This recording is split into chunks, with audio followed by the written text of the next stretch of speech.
we've made the commitment to create an environment where ambitious fundraisers can really thrive and grow and develop, and know that their well-being is a priority for everybody within the directorate and indeed the wider organisation. And critically, that this priority will be taken incredibly seriously. Great question to talk to your team about. When have you felt that you belonged most strongly in this organisation? Why was that? What are the barriers to feeling like you belong? To just focus on a protected characteristic like race, yes, technically you achieve diversity, but actually I might not have the access issues that someone else might have. So my conclusion is actually we can't do it all. So what can we do to run really effective small organisations and to enjoy ourselves in the process?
Fundraising everywhere. Fundraising everywhere. Fundraising everywhere. Fundraising everywhere. Fundraising everywhere. Fundraising everywhere. Fundraising everywhere. Fundraising everywhere. Fundraising everywhere. Fundraising everywhere. Fundraising everywhere. Fundraising everywhere. Fundraising everywhere. Fundraising everywhere. Fundraising everywhere. Fundraising everywhere. Fundraising everywhere. Fundraising everywhere. You need to add me in there.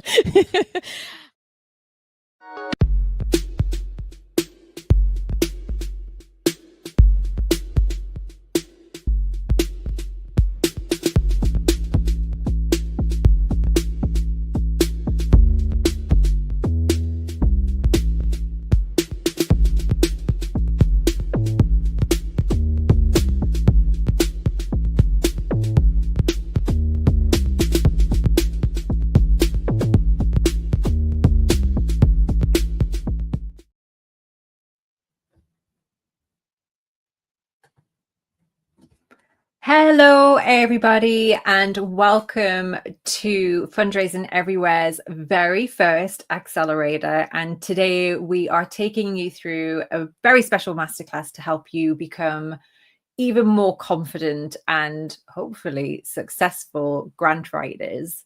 My name is Nikki Bell. I'm a co-founder of Fundraising Everywhere, and I'm super excited and just really happy that you have taken time out of your day to invest in your development, to commit to improving how you do things. And yeah, from being here, I hope that you pick up that pen or put fingers to keyboard tomorrow and just feel so much more equipped to do what you need to do with your grant fundraising. If you're new to Fundraising Everywhere, just a little bit about us. We were founded in 2019 to bring more learning and networking opportunities to fundraisers everywhere. I used to work for a charity. My last role was with the British Heart Foundation, wonderful team, wonderful organization. And I experienced the benefit of being able to access learning and how much more effective that made me, how much happier and successful I was in my job. But then on the flip side, I felt the negative effect of that when those opportunities weren't available to me. So myself and Simon created Fundraising Everywhere as a way to democratize that professional development and bring more learning opportunities to you. And we do that through virtual conferences every month. So those are a little bit bigger than what you experience today. We have a few rooms and loads of sessions going on. We've got our webinars, which are responsive to the current needs that fundraisers are facing and responding to sector challenges, as it were. And we have our newsletter that goes out to all of you with weekly tips on how to be more effective fundraisers. And then for our members as well, so welcome to any of our members who are joining us today. We have on-demand micro-learning, so you can learn anytime, anywhere, whenever you need it. We've got coaching where we set you up with leadership coaches. We have special masterclasses that take you through various topics as well. And we match you up with other members too. So we've actually got a special treat for you today as well. So in that top right-hand corner, I think it is. Yes, it is. At the top, it says get your free trial. We would absolutely love you to become a member for a month for free on us, to just have a look at all the resources that are available to you. And if you love it, which I'm sure you will, we would hope that you'd stay. But if not, at least, you know, you've managed to get what you can from that and accelerate your learning further. And this particular format has come about because we know that there are some fundraisers that do like to go a bit more in depth with their learning. Maybe they don't want something as huge as a conference, but they want something a bit more in depth in a webinar. So we are having a little bit of play about with this format, and we are going to be asking your feedback at the end as well. So we would absolutely love to hear that, and we'll be doing more through the year as well on various topics. And we have our wonderful hosts here today who are going to take you through step by step, but just a little bit of housekeeping first, so you can feel more equipped with what's going to happen and know what's going to come through. And I saw a question. The chat box is really busy, and I love that. I was going to ask, can you post in there to make sure it's working? But you're well ahead of me, so I really appreciate that. Thank you.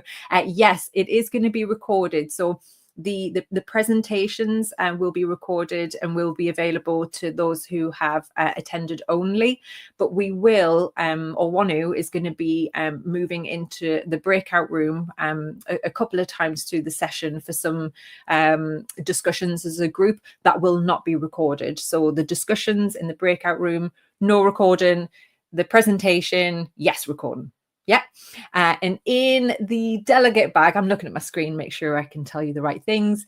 The delegate bag button, you will find the slides for both Wanu and Rachel as well. So do open those and access those if you need them, but otherwise they will be shared on the screen for you to see alongside what we're learning, and those will be available to you afterwards as well. Okay. The housekeeping bits, and then we'll get on to the fun stuff, I promise. Because the chat box is just so fast paced, and we would love for you to use that to chat to each other.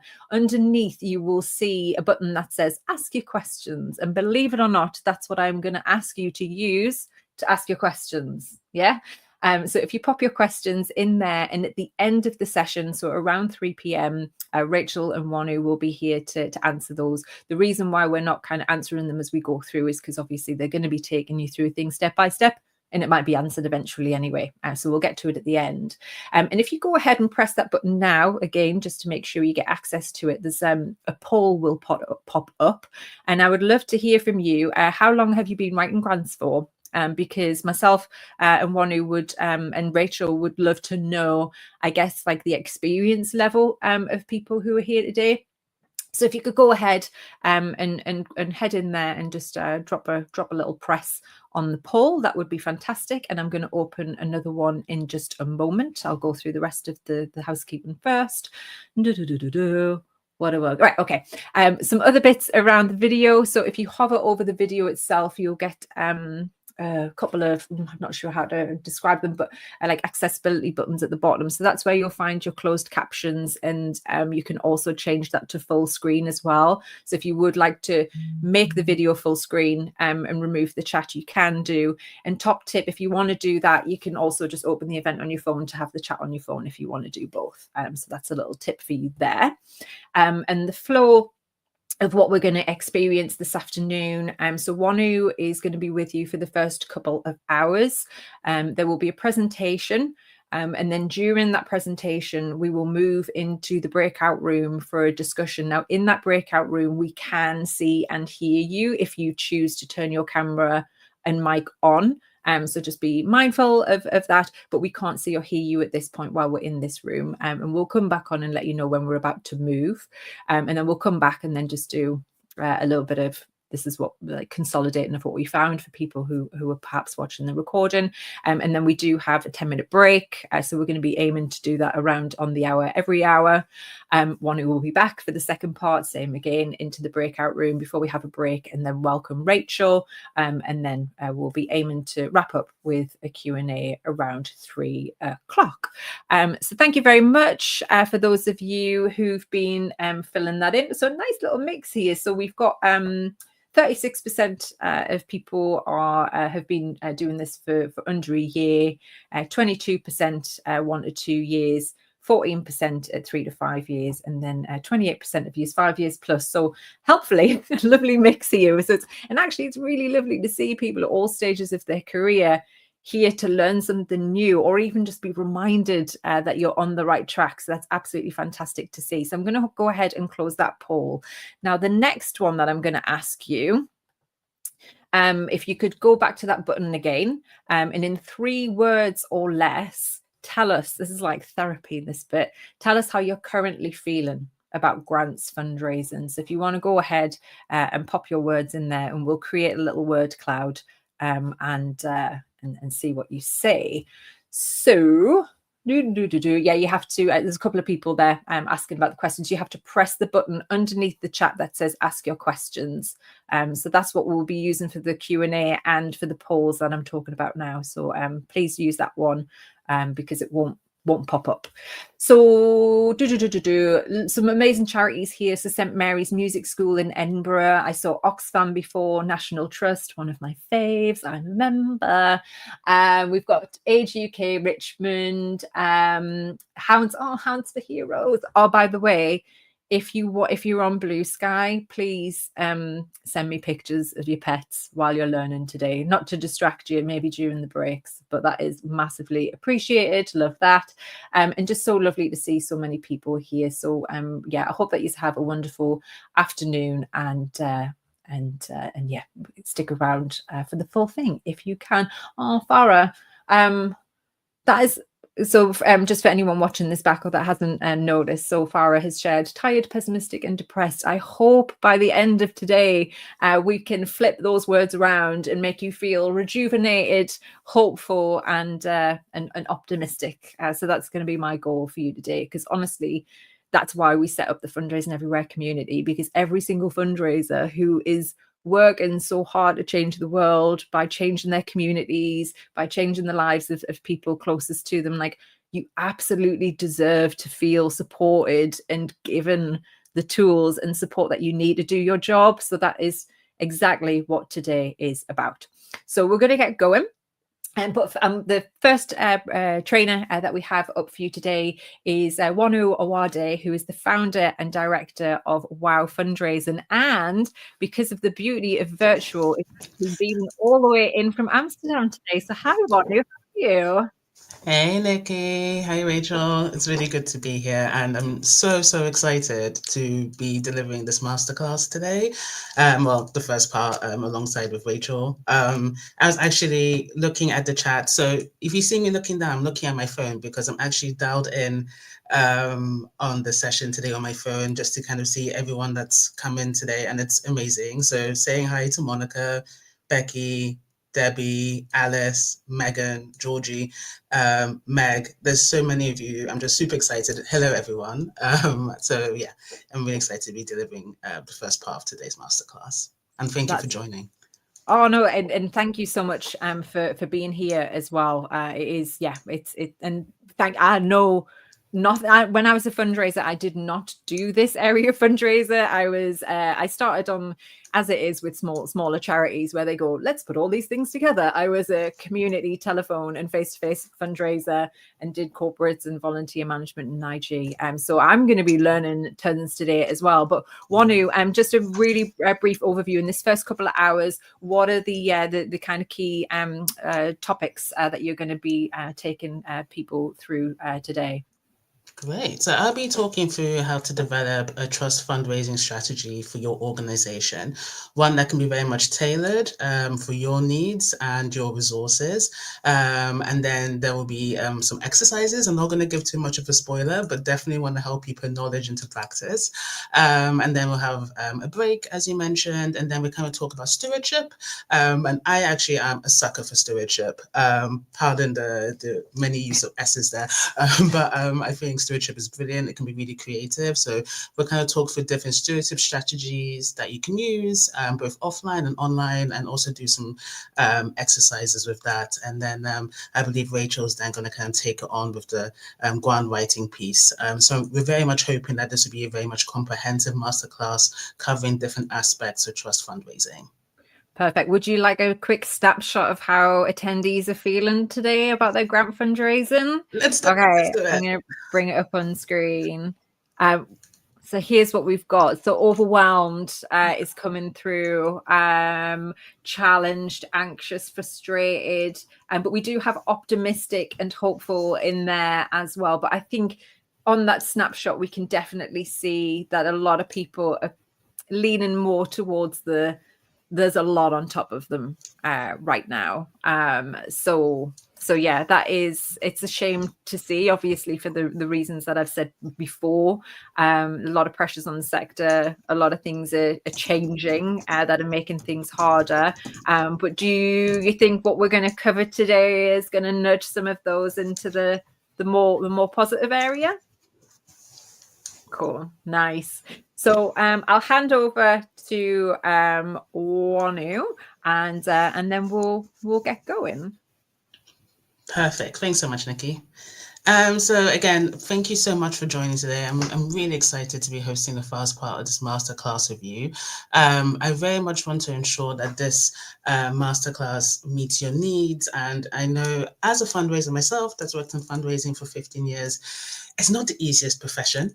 And especially right now, it seems more challenging than ever. We're all in the same boat. So I'm really hoping that you can find this session beneficial and helpful. As Nikki said, we'll kind of delve into kind of Q&A at the end. So please do, prepare any questions you may have about the content that we're going to cover today. We'll also have some interactive breakout room sessions where we can kind of do more of a deep dive on some of the topics we discussed and have more of an open space for conversation. As I mentioned earlier, I'm looking at the chat on my phone. So if there's anything that you need me to pick up on, I'll be checking when I can there. But if not, I will also just be kind of walking through the session today. I think we actually already covered this part.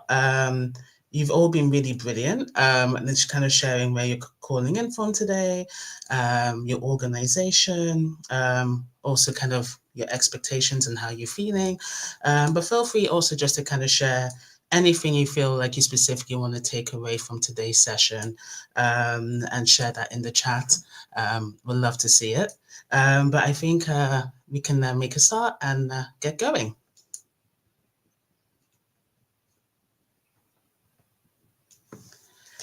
So, my name is Wanu. I'm a Nigerian woman who grew up in the UK. So although I now live in the Netherlands, as Nikki mentioned, I actually lived in the UK for most of my life, hence the British accent that obviously often confuses people like, oh, she lives in the Netherlands, is she Dutch? But no, she sounds British.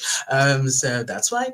As I mentioned earlier, I've worked in fundraising for 15 years. I kicked off with volunteering in charity shops when I was doing my Duke of Edinburgh award. a school, and then just really kind of sparked my love for the nonprofit world. After working with various different organizations 4 years ago, I decided to kind of go at it on my own and opened up my own consultancy called Wild Fundraising Consultancy, with the aim to raise awareness and support initiatives focused on advancing social change and advocate for anti-racism, anti-oppression. I've been really fortunate to work with different organizations and initiatives across different geographies, and learn along the way about what drives donors, and the keys to effective fundraising. And I hope to just kind of share what I've picked up along the way with you today. So just to kind of do a run through of today's session, just to do a recap, we'll do introductions, which I think we've basically covered. And then the first part of today's, my part of the masterclass, will focus on how to develop an effective trust fundraising strategy and engage your stakeholders. We'll then take around a kind of a 10-minute comfort break, and then we'll do a session around stewardship. So how to steward your donors both online and offline. We'll then kind of do like a recap of what was covered, do a bit of a break again, and then Rachel will kind of do much more of a deep dive onto the grant writing piece. So firstly, kind of just setting the context. Why does an effective trust fundraising strategy matter? Well, firstly, it really matters because having a fundraising strategy allows you to kind of outline what your fundraising needs are to ensure that you can meet your organizational mission, vision, and program objectives. And it also helps you kind of outline how does your mission align with funders' priorities. So once you make sure that you are, trying to approach the right trust and foundations that actually can support your organization and you're not fundraising in the dark, and ensures that the resources and time that you have are being used effectively. And lastly, linked to that, it can help you guide your approaches to different trusts and foundations. Once you have your strategy outlined, it can help you identify how best you want to cultivate the different trusts and foundations that you've identified for potential support. I'm going to be mindful not to use too much fundraising jargon, but cultivation, the term that I just used, means engagement, basically. So we're going to cover kind of 6 key components of how to develop an effective trust fundraising strategy. The first, which is pretty obvious, but actually you can be surprised how much is often forgotten about, is identifying your income and expenditure needs. So let's say, for example, now we are in a new year, 2025. What is the core programming your organization needs to deliver this year? And core meaning what is the essential programming that you need to run to deliver to meet your organizational mission and vision? Who and what is needed to make that happen? So who, meaning the kind of staff, what, meaning the resources, is needed to ensure that you can deliver the core programming that you've outlined. And once you have those 2 things outlined, you should then be able to develop your fundraising target against that. So what are the resources needed to ensure that you can deliver your priorities and the core programming of your organization? And this can then help you set out your budget.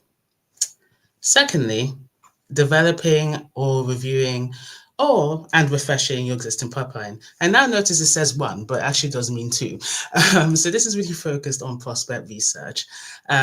So firstly, identifying thematically and geographically focused funders for your work. So thematically, for example, if your work focuses on youth development in rural Lancashire, you're going to be looking for donors that are interested in funding work within maybe rural Lancashire or within Northern England or within England, or focused on youth and community development and so on. So really ensuring that the funders you identify really align with what your organization focuses on. Identifying what kind of funding do you actually need. Do you need core, flexible funding? So basically funding to support staff, to keep the lights on, to pay rent. Do you need specific program funding? So funding to actually implement the programming on the ground. Are you a new organization and you need kind of startup seed funding? There's some funders that actually provide that specifically. So is that actually what you're looking for? Or are you actually looking for something more sustainable multi-year funding, so funding beyond 12 months that can kind of keep the programming running in the medium to long term. From my experience as a fundraiser, often the first and the last is what's most desirable. So kind of core flexible funding that you can apply to where you believe is the greatest need, and funding for the medium to long term. So kind of 2 to 3 years or even beyond that. So that's often what's most desirable. So that's also good to keep in mind. And lastly, it's really good to kind of have a think about, do you need additional support beyond funding? So do you need, for example, kind of technical support with your programming? Do you need kind of pro bono legal help, operational support? There are more and more donors in recent years kind of providing additional support for their grantees beyond funding, recognizing that those kind of resources are also a need.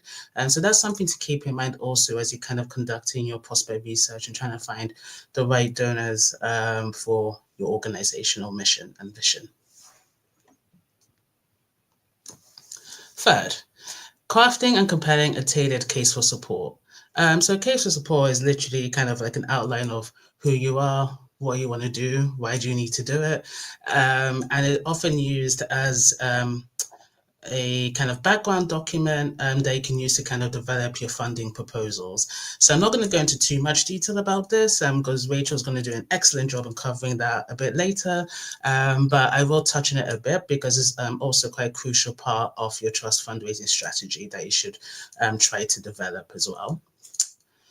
The next point is kind of around engagement and relationship building. So the kind of cultivation that I mentioned earlier. So conducting a stakeholder mapping to help you build relationships with prospective funders. So stakeholders can be anyone from members of staff, board members, partners that you work with, current donors that you have. So we'll go into that later, but that's also a part of your strategy that also needs to be developed as well. And the last two components are communications and visibility. So communications, I believe, always goes hand in hand with fundraising. They're very much interlinked. You know, how people see you in the outside world will also drive people to learn more about what you do, the needs you're trying to address, and that can also help your fundraising as well. So never underestimate how much communications is important to drive your fundraising. And if you work in an organization that you actually have a dedicated communications officer or manager, definitely you should be working really closely with them if you aren't already. So with that, I guess kind of trying to think about what are you doing to increase awareness about your organization and the need you're trying to address, and also just being mindful of how a strong external presence can support your fundraising efforts. And lastly, stewardship. So just kind of being mindful about how long-term collaboration with your funder base can help drive your fundraising forward and make it more sustainable. But we'll cover that in a lot more detail in the second part of my part of the masterclass. So, starting with the first component, identifying your income and expenditure needs. So firstly, the things to really think about when you're developing this part of your strategy is ensuring that your funding needs are linked to your organizational program strategy budget. So do you do organizational planning on an annual basis or a multi-annual basis? That's something also to take into account because that will also help drive your fundraising needs and help set your targets for the short, medium, or long term. Also, track your current grants. This is really important when budgeting. So kind of, being aware of, how much funding you have right now for the next 6 months, for the 12 months. And if you have any funding that's ending within the next 6 months, you should be planning your renewal strategies already. Depending on the kind of grant you have, you may need to, for example, submit a final report before you can apply for funding again. So just ensure that planning is done in good time. To also kind of support your budgeting and also to ensure you're staying on top of your relationships with your current donors. And it's also good to have a think about this too, because as you are very much probably aware, quite a few trusts and foundations do not fund running programs or programs that have already started, and some are very actually quite specific about that. So, if you have a program that you want to start in the later part of this year, you should start fundraising now with any donors that you have identified that have made it very clear that they only will fund new programs. Key performance indicators to help guide your target. So I think this is really specific to the organization, and you should only really do this if it works for you. You can have obviously set financial targets. So your goal could be, to raise, I don't know, £200,000 this year, and you aim to raise, I don't know, half of that from trusts and foundations. You have current donors that can contribute to that target, but you also need to kind of really focus on new business and identifying new funders to raise the balance. So financial target setting is also really important to help you guide kind of your fundraising efforts and who you should be talking to, and also planning those renewals and so forth. To support you with that, there's other kind of indicators, qualitative indicators that you can use. So for example, the number of prospects you want to perhaps try to cultivate. So maybe you want to try and cultivate, 10 prospects every quarter. And on the basis of that, you want to submit at least proposals to half of them, so 5 prospects, and then with the goal that at least one of them is successful. That kind of planning can kind of help guide you and kind of keep you on track and help you kind of develop your day-to-day work plan as well. Other kind of targets that you may want to develop, events. Does your organization organize online events? You may want to have a target of organizing 3 events per year with the aim to steward your existing donors and invite new prospects. And then that can also feed into that target, right, of how many prospects you wish to engage with. So there's different creative ways you can do that.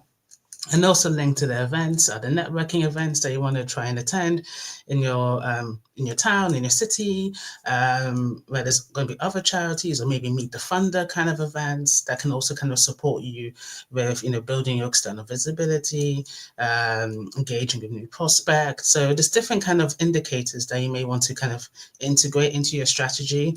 Definitely do what works for you. If you're an organization that likes to be out and about, going to quite a few different events, obviously that's something you want to maybe drive quite forward and really integrate quite strongly. If that's something you don't really do as much and you like to do more kind of proposal writing, get proposals out the door, focus more on that. Or you can do obviously a balance of both. So definitely do what works best for your organization. And this links really well to the kind of second component, so the prospect research piece. So the first is analyzing your funding priorities. So in the first component, you would have done the work on your budget, what your funding needs are, your requirements. And on the back of that, you kind of assess who is your ideal funder that you need to try to identify for the research. Are you looking for a donor that can provide, core funding, program funding, funding at least over £20,000? Are you looking for that kind of additional grantee support as well that I mentioned? So this can kind of help you identify what kind of funders you're trying to research. You need to identify that can meet your organizational priorities and ensure that you are fundraising effectively. And following on from that, then you can start to identify alignment between the missions of different trusts and foundations that you research with your organizational goals and priorities. So this is really focused on kind of the alignment and points of entry. So let's say, you're an INGO, you're an international organization, and you're focusing on increasing access to water and sanitation facilities in rural countries in Eastern Africa, or in South Asia, and maybe you're looking for more kind of international development funders that have an interest in funding water and sanitation facilities or community development, or trying to reduce waterborne diseases. On the other hand, you might be focused on, supporting marginalized communities in Greater Manchester. So you'd be really focused on donors that have an interest in supporting marginalized communities in the UK or in Greater Manchester, and so on. So this can really help you ensure that your research is targeted. And with this, I would also kind of give like an extra piece of advice. Be really creative and trying to find those points of entry. So I would think beyond, for example, just looking at donors funding in Greater Manchester, look for donors that fund youth development, community development within the UK, funding, supporting education. Try to really kind of cast the net wide where you see different points of entry for your work, because it can really help widen the funding pool as well. Following on from this, I've also included some examples of different funding tools that I've used when I've done prospect research. Some are free, and some do require a subscription fee. And you might have some of these already, but if you're not familiar with them, there's Inside Philanthropy. That one does require a fee, but it's really interesting resource, especially. It does cover donors within the UK and Europe, but also particularly in the US, if you're looking at foundations based in different geographies. There's Alliance Magazine. That's also a really good resource to use to kind of identify different events and fundraising and philanthropy that you may want to go to. Bond, that's really international development focused, but they do have a free funding page that they often update. And there's other resources, Fund for NGOs, that's free, but they also have a subscription that you can sign up to. I think it's like 40 quid a year, but it's also quite good to kind of get up-to-date information on different funding opportunities. And the great thing about funds for NGOs, you can also filter down funding opportunities based on thematic area and geography. So that can also help you kind of narrow down your research, which I spoke to earlier. And there's also the Charity Commission, which I'm very sure you're familiar with. I think it can be a bit more worldly to kind of get, narrow down list of prospects there. But that's also a great free resource to find different trusts and foundations. And you can filter by geography and thematic area as well. So that's a good one to kind of identify trusts and foundations within the UK. Another great source to use is looking at donors who supported your peers. So check their websites, check the annual reports. They often list the funders that have supported them. So that's also a good way to kind of look for different donors that have a genuine evidence interest of funding within your area of focus. And another piece of advice, and I don't think this is utilized enough, and I think it definitely should be used more, is if you're not on LinkedIn already, try to sign up to LinkedIn. It's a really great resource to follow prospective donors. And often donors there release information about funding calls or updates they're doing to their strategy. And we'll go into this a bit later, but it's also a good way to maybe kind of just stay abreast of what they're working on. So if you're like conducting outreach there, you can be like, hey, I saw on LinkedIn that you have a new strategy coming out, and that's really great. I'd love to have a call to discuss about it because I see some synergies with your new strategy in our work. So it's a really great opportunity to just kind of keep abreast of, different funders that are on your radar as well. Okay, so we have our first exercise. So we'll be moving into the breakout room to kind of go into this in a bit more detail. So this exercise will focus on kind of helping you identify thematically aligned funders for your work. And then we'll have a bit of a Q&A to kind of talk about why those funders are on your radar, where you see the alignment, and then you can also do some troubleshooting as well. So I don't know if Nikki's going to come back on to help guide this process. Like magic, here I am. I took your slides down, Monu, because we can. I think it would be great in the breakout room to have that task up on there so that people can see it as they move through, and then maybe you can explain that again in there, and then they have a chance to ask some questions. So for everybody watching, sorry, I was popping that in there for you, Wanu and Rachel. So underneath the video, next to the delegate bag button, you will see another button that says breakout room. If you would like to take part in the exercise, please press that button. You will then be given the opportunity to turn your camera and mic off. If you want to do that, absolutely fine. Please turn your mic off as you come through anyway, just for virtual event best practice. That would be nice. And then you can come in and Wanu will share that task with you, and then we'll do that together for 15 minutes. I highly encourage you to come in there, even with your camera off, because participation in the activities is what cements the learning. So please do press that button. We'll meet you in there. We'll all be off screen in here, so you'll not be hearing double. And we'll head over. So there might be just a little bit of time as we move. So we'll see you in the breakout room.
Hi everyone. If you've just headed back to the main stage, we're having a short break here, and we'll be back at 1:05. So don't worry if you can't see anybody. We're just having a little break. So we'll be back at 1:05.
So hi everybody, just making sure I'm off mute everywhere, and welcome back to part 2 of today's Accelerator.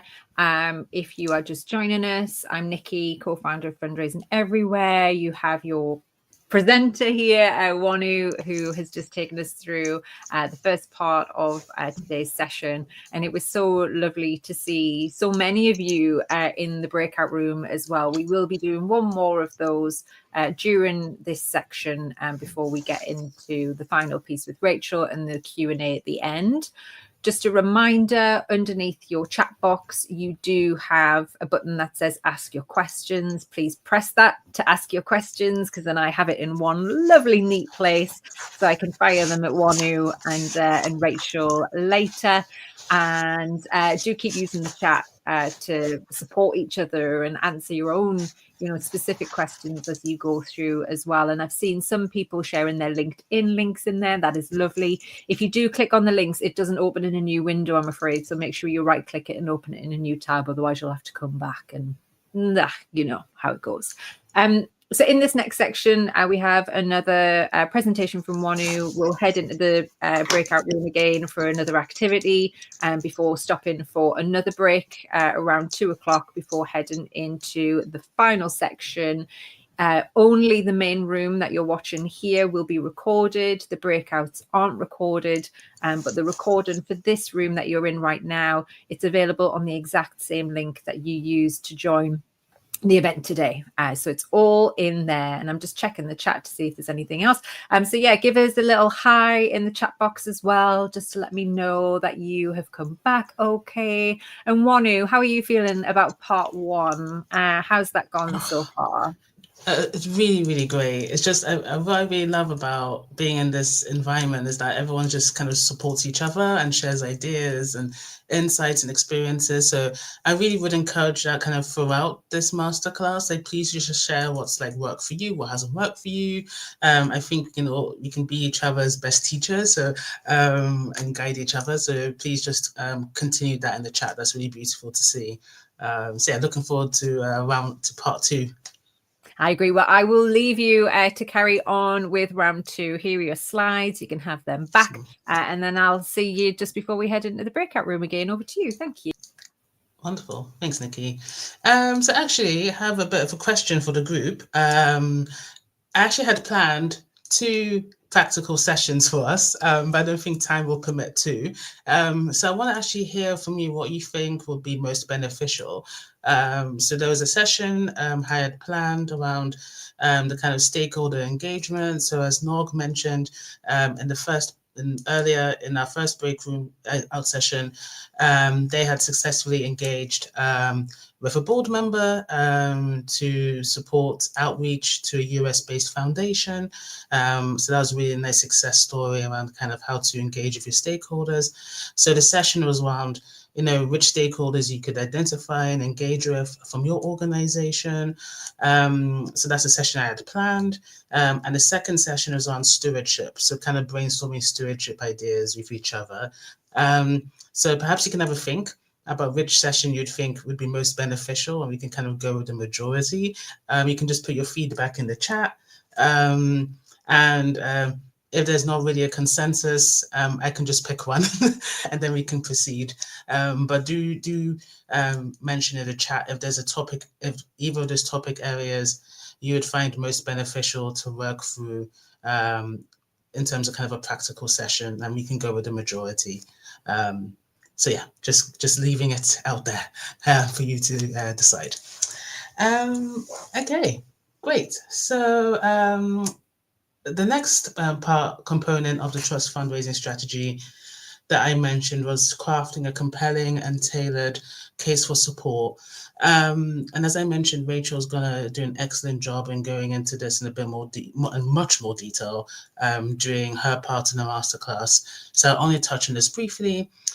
But essentially, a case for support is the backbone to any funding proposal that you'll develop. And it's really important to kind of showcase these 3 things in your case for support to ensure that it's as impact-driven as possible. So firstly, outlining your track record, really outlining your credibility in the space that you work in and operate in, or makes you best placed to address the needs that you're trying to address. Sometimes, from my experience of working with different charities, I feel like charities can often be modest, maybe because of the nature of the work that we do. And that means they don't often showcase enough actually all the great work they've done on the ground, and why they're best placed to deal with the particular need, why the best place to kind of deliver on that mission and vision. So really, do showcase that, because it really helps build your credibility. Secondly, case studies. Case studies are a brilliant way of showcasing impact. I think case studies can feature different individuals that you engage with through your work. So it can showcase people, for example, in communities that you serve. It can also showcase members of staff, board members, why they work for your particular mission. So definitely include some case studies in there. I think it's a really nice way to kind of showcase your impact. And linked to that, testimonials, that helps really kind of bring like the human aspects of your work. So kind of, direct quotes from individuals that you work with, that work within your organization, I think can also bring it really to life.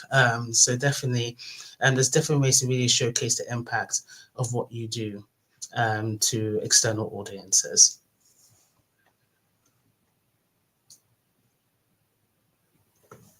Following this, it's really important to kind of highlight the unique aspects of your organization's work. So as I spoke to earlier, what is the need that you're trying to address, and why are you the best organization or most qualified to address that need?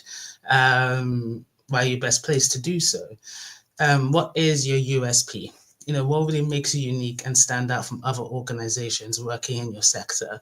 Have you worked in that sector for 50 years? Do you consist fully of the community members in the community that you wish to serve? Do you kind of work from that place of lived experience? And there's different aspects of what makes your organization unique. So really bring that to the forefront of your case for support. And I've also added here offline or online. And what I mean by that is there's different mediums that you can use to present your case for support. You can have like the standard, Word document, 2 to 3 pager, document highlighting all these points. And that's great. If you do that, that's fine if that works for you.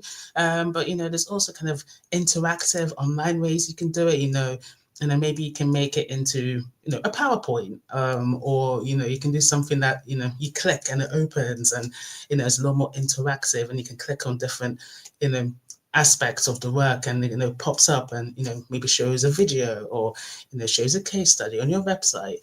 So, you can think of different creative mediums to showcase your case of support, and maybe that can also make you stand out a bit from other applicants. So definitely have fun with it.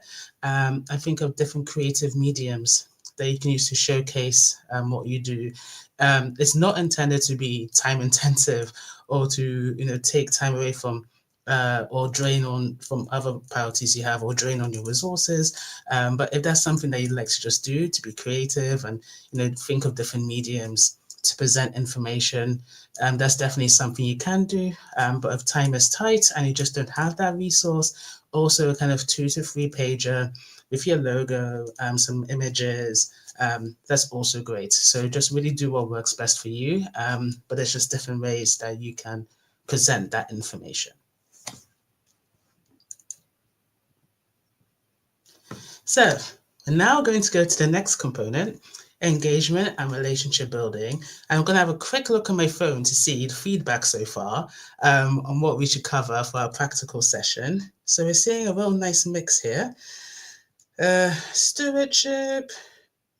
Stewardship is coming up quite a bit. I think stewardship is going, there's a bit of stakeholder there. Okay, stewardship. So I think stewardship might have the majority. But you know what? if we do cover stewardship, please do answer any questions you have specifically around stakeholder management, and I'll do my very best to address them when we have the Q&A session at the end. So definitely want to ensure that we can cover questions you had around that. And if we have any time at the end of our stewardship session, we can maybe touch a bit on stakeholder as well. So let's try and we'll try our best there to cover it. So let's get right into it. So engagement and relationship building, there's different strategies and how to kind of build engagement with funders that are on your radar. So outreach email, and I think this came out quite a bit in our last practical session. You know, sometimes emails just aren't getting picked up on or responded to, and you get lost in a flurry of different emails that funder may be receiving. My biggest advice is, when trying the email approach first, make it very short and succinct and straight to the point. I know from experience, when I started fundraising, I would, go on like, my name is Manu and I work for this and this is where I live. Okay, I didn't say where I lived, but you know what I mean? I can make it very wordy and, it kind of lost the point. And, if a donor kind of sees that first paragraph, they're just going to lose interest. Very much kind of just go straight to the point. I'm, Abby, and I work for this organization in Belfast. We think that your foundation is really well aligned to our work because of our respective areas and focus on supporting at-risk youth. We'd love to have a conversation. Would any of these dates work for you? That's it. And you might think like, hey, but maybe you didn't share so much. But actually there, I just kind of covered who I am, where I see that synergy, and I offered dates. I felt actually sometimes just offering something as an option can actually be something that somebody can respond to. Sometimes you might word it like, if you're free in a couple of weeks, and, just leaves it very open. So maybe just offer some dates, just put it out there and see how they respond to it. I think that that's the kind of thing that they would respond to. Is quick, easy, and actionable, and you're going straight to the point of why you're reaching out. So definitely, if you are drafting that outreach email, make it short, succinct, straight to the point, and really indicating where the synergies are and clear next action points. Other options for outreach include LinkedIn, and I saw this come up quite a lot in the chat. I think LinkedIn's a brilliant tool. I think it's definitely advanced from its original ideation of, why it was established. It's definitely, I think, a lot more of a networking tool now. Instead of just kind of finding a job, it's also used for that too, of course. But I think it's also a really good tool for networking and also reaching out to representatives, funders that don't accept unsolicited proposals. I've worked with a couple of clients that have conducted outreach via LinkedIn. I've got meetings that way. So again, maybe using that same approach with the outreach email, making it very succinct, straight to the point, inviting them for a meeting. I think there's also a good medium that you can use, especially for funders that don't have very accessible options for how to reach them on their websites, if they have one, or maybe they don't even have a website and they're just on the charity commission. And you can find who works there, or who's a board member, and then reach out to them on LinkedIn. LinkedIn's also a good way of using what we call kind of intermediary connections. So you might have actually like a connection to somebody at the funder, and you could ask them to broker an introduction. So it's also a really good way of doing stakeholder mapping. So who in your network may know somebody that you're trying to connect with, and they may be willing to make an introduction on your behalf, or at least maybe advise you on how best to connect to that person. So it's also a good tool to use in that regard. The third option is good old phone call. If the funder has, a phone number that's accessible, just drop them a call, offer an opportunity to have a conversation, ask if they're accepting applications, tell them a bit more about your work. I think in today's day and age, sometimes that's a method that not everyone always feels most comfortable with. And I think that's also okay, kind of conduct the outreach in the way you feel is best, but also just offering them a call, actually just having a call and offering them a meeting also works. Another engagement strategy you can use is inviting to an event. So if you're organizing an event, offline or online, so let's say a webinar or maybe in-person event, it's a really great way to engage with your current donors, but also engage with prospective new donors. So definitely utilize an event invite when you can. And also link to events, networking events that you may be going to. So I just spoke to earlier, to kind of meet the funder events, or maybe kind of a community event that and the people attending might have connections to specific funders on your radar. So definitely utilize networking events as a good way to kind of engage with prospective donors as well. So leveraging your stakeholders. So we're going to touch on this now in a bit, and how to really kind of mobilize your key stakeholders. So the first group are trustees, board members. They definitely, where possible, need to be utilized for fundraising. How you do utilize board members for fundraising can take different shape based on how your organization wishes to engage with your board. So I know there's some charities that actually ask their board members to make a donation, a contribution, voluntary or involuntary. Some organizations do that to cement their support. Some organizations don't and ask for, kind of maybe more hands-on fundraising guidance and advice. So they have like a fundraising trustee. And some just, asked, board members to kind of just support of different aspects of organization. But if they have connections that can help with fundraising, that's even better. So it really takes different form and shape depending on the structure and composition of your board. So good way to kind of engage with your board members and kind of to support them with their fundraising, using these particular examples, so do they have colleagues, current or former, that maybe work at the funders that you're trying to engage with, community connections, political connections, social clubs they may attend, maybe they go to like tennis, the tennis club is also attended by, the president of a local foundation, and they see them from time to time, that's just a really particular example, but just to give you an idea, prepare your list of funders that you've been really trying to engage with and you're finding it hard, and that's the list that you should share with your board, like those funders that are just not being responsive, or where you feel like they may have a connection. And I also advise when you prepare that list, give as much information as possible. So who are the key focal points, maybe links to the LinkedIn profile, so your board member can kind of do a bit of stakeholder mapping of their own to see who, if they have any warm connections to that individual. So really kind of ensure that you give all the information you need to your board members, so they have all they need to kind of do that kind of identification on your behalf. If it comes to the point that, you maybe find that your existing board members don't have those connections or aren't being very, basically based on their networks, it's just not working out to kind of advance your fundraising, you could consider setting up a specific advisory board or development board with board like people that have good connections to funders, or maybe are fundraisers, and they can give you more kind of strategic, dedicated advice, and they can complement your existing board. So that's something also that you can consider. And as I mentioned, ensuring that your board are prepared. I've actually been a board member of an organization, and what I found out, I was a fundraiser, so I came in as a fundraising trustee. But what I found out is that, there's board members there that actually have good connections to major donors or foundations, but they didn't feel comfortable doing outreach because they didn't feel prepared.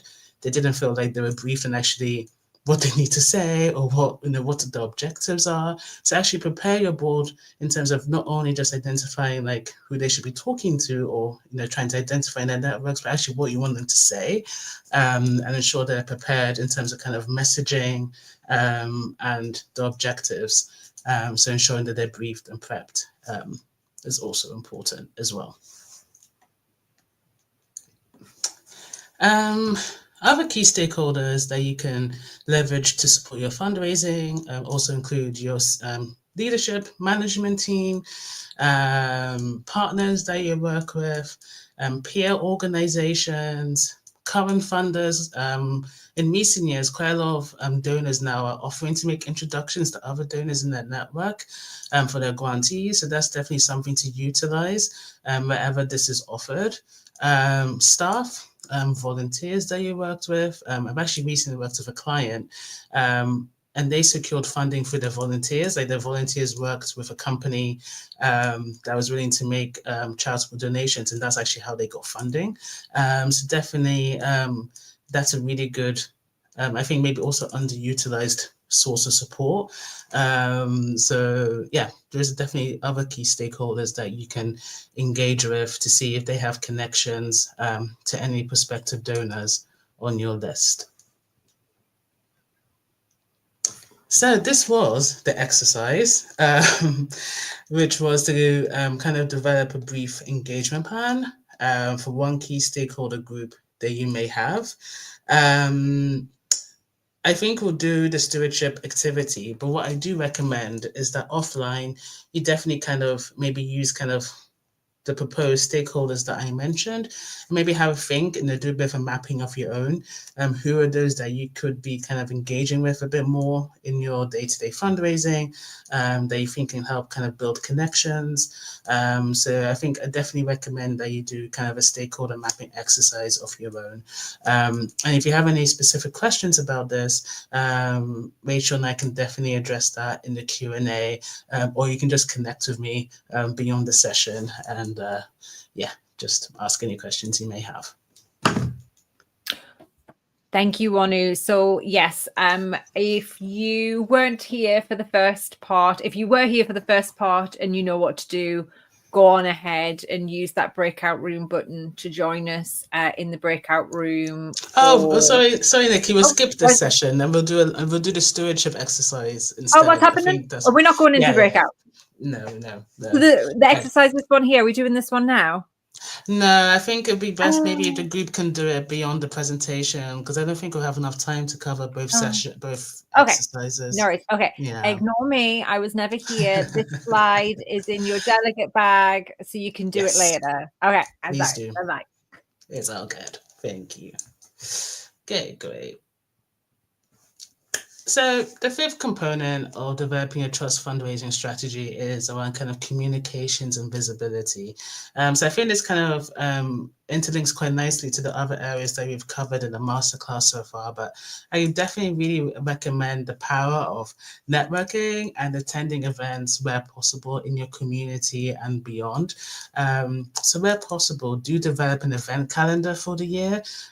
So events in your sector or in your community that you think would be really good to attend to increase visibility about what you're doing, or where you think there'll be, funders in attendance or other stakeholders that maybe could introduce you to funders on your radar. So definitely, where possible, map that out for the year and definitely integrate that in your strategic planning as well. You also may be quite organized in organizing different events, as part within your organization. As I mentioned, both offline and online. You may organize events solo or with partners. And if you are it's something maybe to think about with your fundraising. I definitely think it can be a case of strength in numbers. So if you know any peer organizations that maybe you're both trying to approach the same funders and you see a really good synergy, you can maybe fundraise together, organize events together, and also engage with prospects that are on both your radars. So that's also something that you could consider. And as I mentioned already, kind of attending the kind of meet the funder or more kind of philanthropic focused events that you can also use to kind of engage with prospective funders or current donors that already support your work. Again, communications is powerful and it really does link hand in hand with fundraising. So definitely utilize it within your trust fundraising strategy. Have a look at your website. Does it need to be refreshed? Does it need to be updated? Have you gone through kind of a new strategy, that, needs to be represented there in terms of the content? Do you think it can benefit for some more case studies or testimonials to really showcase your work in a different creative way? So I always recommend your website is the first place that a funder is going to look at when they want to learn more about you. So definitely ensure that you're happy with it and that you feel it really tells the story of who you are and what you try to do. Active on social media. I think nowadays quite a lot of charities are very active on social media. And as I mentioned earlier, LinkedIn is a really good tool to network, to find out what funders are working on, or when they may have funding opportunities. So definitely utilize, social media to kind of increase visibility for your work, Blue Sky, LinkedIn, and so forth. And thought leadership.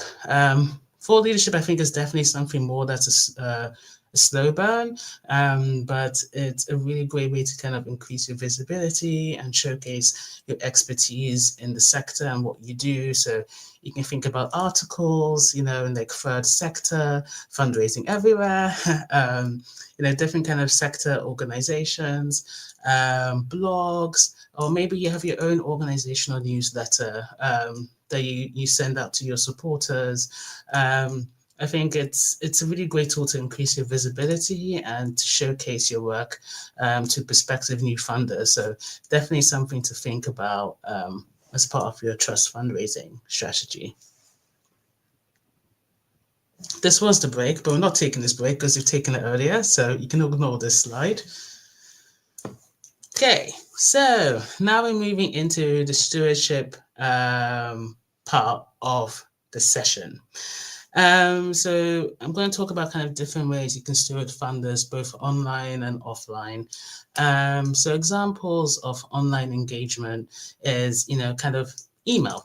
I think email is a really great tool to kind of just keep, your funders up to date on what you're working on, but it doesn't just have to be kind of like a standard narrative. You can just share a video clip and be like, hey, this is a video that was taken from one of our projects last week, and I just want to say thank you again for your support, for your like this. Always happy to have a chat and to touch base. That's it, short and sweet. You send something really engaging for them to watch, to engage with. So that can be something you can share, or again, case studies or testimonials. Another great way of stewardship, is kind of inviting to events. It's such a nice way to kind of just say thanks, and also for them to kind of connect and to find out what's happening. You're just going to have some donors that aren't responsive to events. I've worked with quite a few trusts and foundations in my time. They're just notorious for not going to any events with their grantees. That's okay. Some foundations just don't have that interest, but some like to be really engaged and like to attend. So there's no harm in sending an invite, and it just shows good faith. And social media, putting posts out there on LinkedIn, on Blue Sky, to just say, hey, in partnership with the Paul Hamlin Foundation, we were able to launch a new program, la, la, la, la. And it's just a good way to kind of acknowledge that support, that partnership. And it's also a nice way to increase your visibility too. So it's a win-win. Offline engagement. So handwritten notes, it might seem quite labor intensive, but just like a handwritten note, just to say thank you for a grant, for a donation. That's also something that's just nice, light touch, that you can send. Again, newsletters, annual reports, sending your annual report to your donor base should be kind of part and parcel of your stewardship. If you're not doing that already, it's definitely something you can do, because you need to develop an annual report anyway. I'm sure, I presume most of you would have to do that. So that's definitely something that you can just share with them every year. And again, inviting to the kind of events that you have, in-person events that you organize, is also a really good way to kind of steward donors, and just acknowledge and say thanks for their support. So another thing I also recommend with stewardship is it's really important to be consistent in your updates and communication. So you could consider kind of making a bespoke stewardship plan. One of my first fundraising jobs actually had like a plan for each donor that was in my portfolio that I managed, that relationship. and it might seem actually quite tedious, but what really helped was that, okay, I knew like, okay, in September, I send them a report. In October, I invite them to this event. And it kind of just helped kind of do that planning for stewardship. So that's something you could consider. If you don't have the time and resources to develop a bespoke plan, you could maybe develop something by income bracket. So if you have donors that, give you under like £5,000 of funding, you can send, a thank you note after the donation, invite to one event, send a yearly report. If you have a donor that gives under 10,000, you do that and maybe a bit extra more. If you have a donor that gives above 25,000, that, and then maybe like a call with your board once a year, or whatever it is that works for you. So that's maybe also something you could do, but more like as a catch-all, but also ensures that they're being stewarded in some shape and form. And I also really recommend here ensuring that roles and responsibilities are clear. Amongst you as the fundraiser and others in your organization, and what role everyone plays in that kind of stewardship journey. So how you engage your leadership, how you engage your colleagues, board members, what role do they play also in that stewardship? So if you do an event, is it up to, do you kind of delegate the board members to ensure they speak to at least one funder on the evening? Does your colleagues have to do that? Or, does your kind of maybe executive director, CEO, have a call with kind of a high level trust and foundation once a year? Whatever it may be, I think definitely is something that everyone can play a role in your organization to some shape or form. So definitely have a think about that and kind of how best to engage your stakeholders to kind of, support you with your stewardship. Transparency. Transparency is super important in stewardship. Be open, share the good news, share all the great stuff that you're doing, but also be open and share the challenges. Your funders may be really open to like helping you through that and guiding and providing any guidance support, or maybe provide extra funding. So definitely just be open about the good and the challenges in a way that you feel most comfortable. But I think transparency it's really important when building relationships with your funders. And also, just be really effective with your stewardship. Is not meant to cause a burden. It's not meant to, drain on your resources and your already busy time. So utilize your existing resources to support your stewardship. If you have a newsletter, just ask your current donors if they're happy to be added to the list. Being mindful of GDPR. If you have the annual report, just send it to them. Just invite them to the events unless they explicitly say they don't want to be invited. So whatever you do, just ensure that it's efficient and effective for you, and you can make it as easy as possible with the time and resources that you have. And lastly, I really recommend just be creative and have fun with stewardship. As I said at the beginning of the call, I'm a sucker for stewardship, but I think it can be really creative, fun way of engaging with funders, and also just partnership developing in the best way possible. Sometimes I know with fundraising can seem so tiresome, and you can think like, what is this all for? But it's for the good that you're trying to address. And I think stewardship is a good way to kind of really showcase the incredible work you're doing, really bring out the voices of the communities that you're serving, and really ensure that the visibility is on that, and sharing that with your donors and sharing that with the world. So just be creative with stewardship. I think it can be really fun, and you can utilize different tools to showcase the work that you do. So definitely explore that. I can give you like this one example.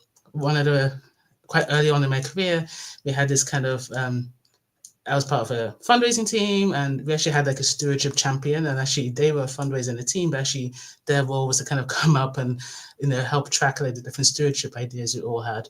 And one idea we had was like to develop actually Google Maps. You can actually develop like a Google Map. I don't know if you know that, but you can actually just like develop one.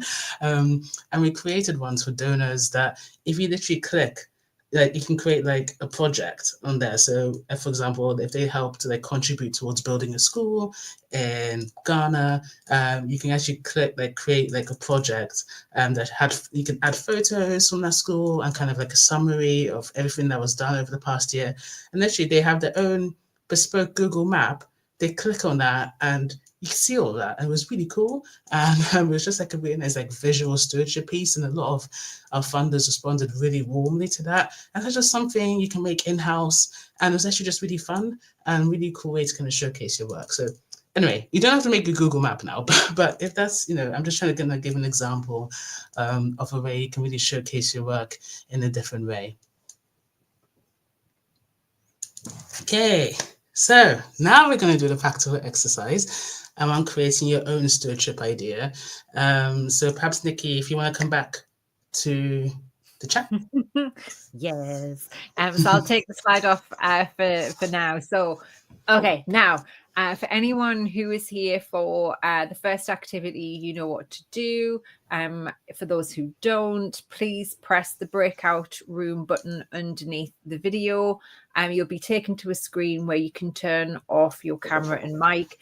Please keep your camera on if you want, but please do turn your microphone off.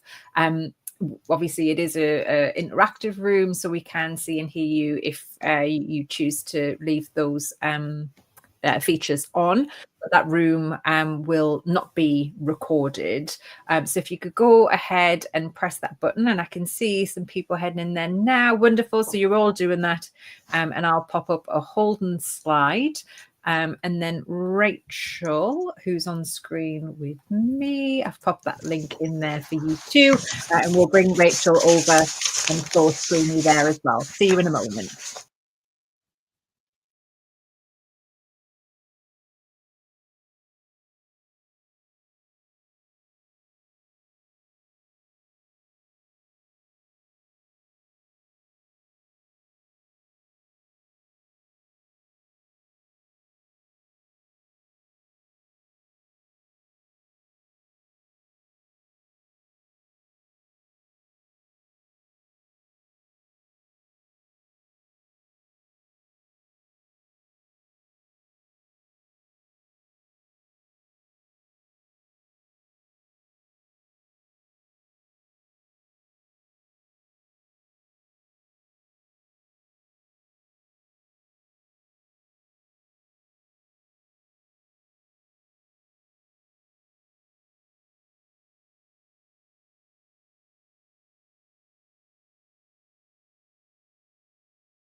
There you go. Just adding you back to the main stage here so that people can see they're in the right place when they come back. But we'll just give them a moment or two to head on over because there is a 20-second delay as well.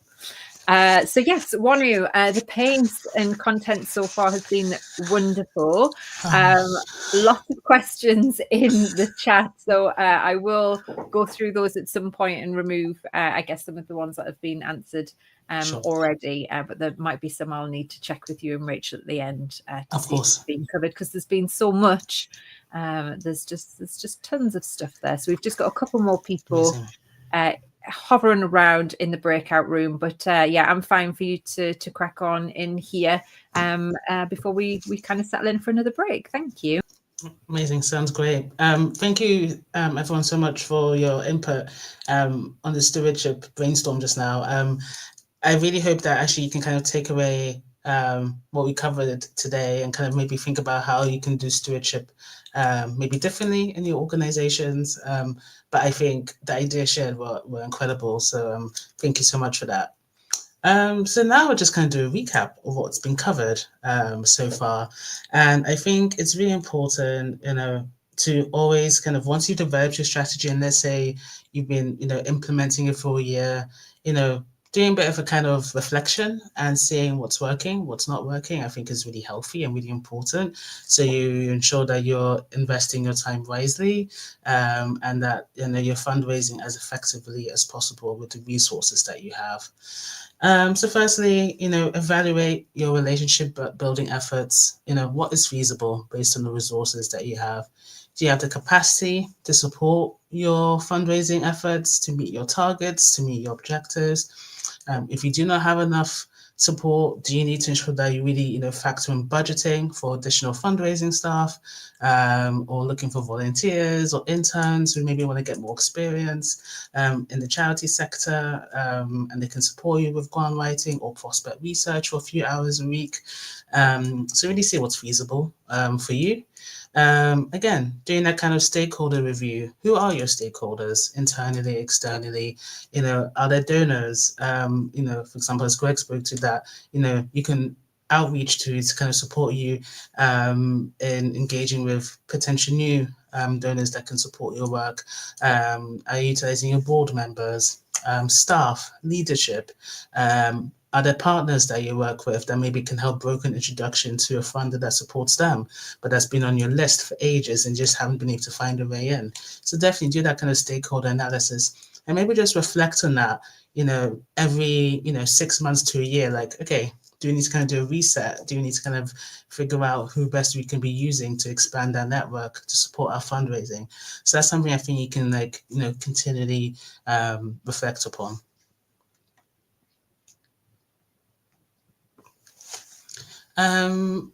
It's also really important to kind of do that kind of strategic review based on the results that you've been able to achieve.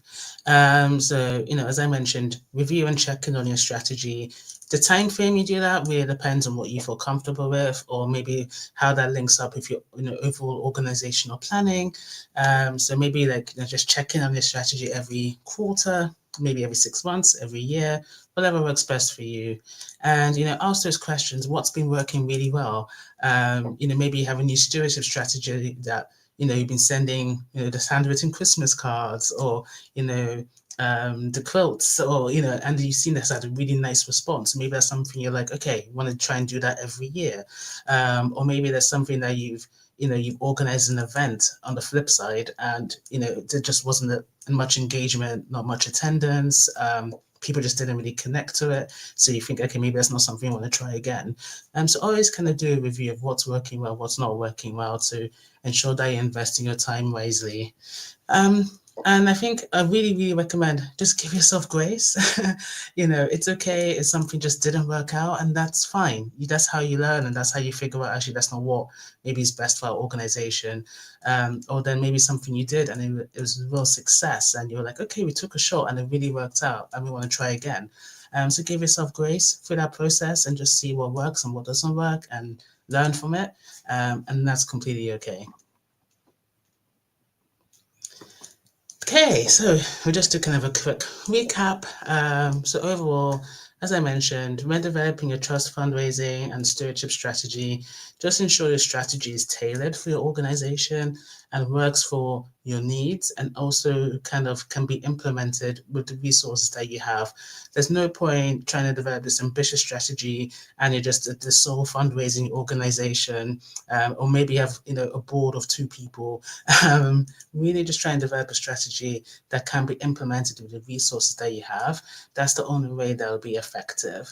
And utilize your stakeholders, as much as possible to help you, conduct outreach with respective funders, and also support you manage your relationship with current donors as well.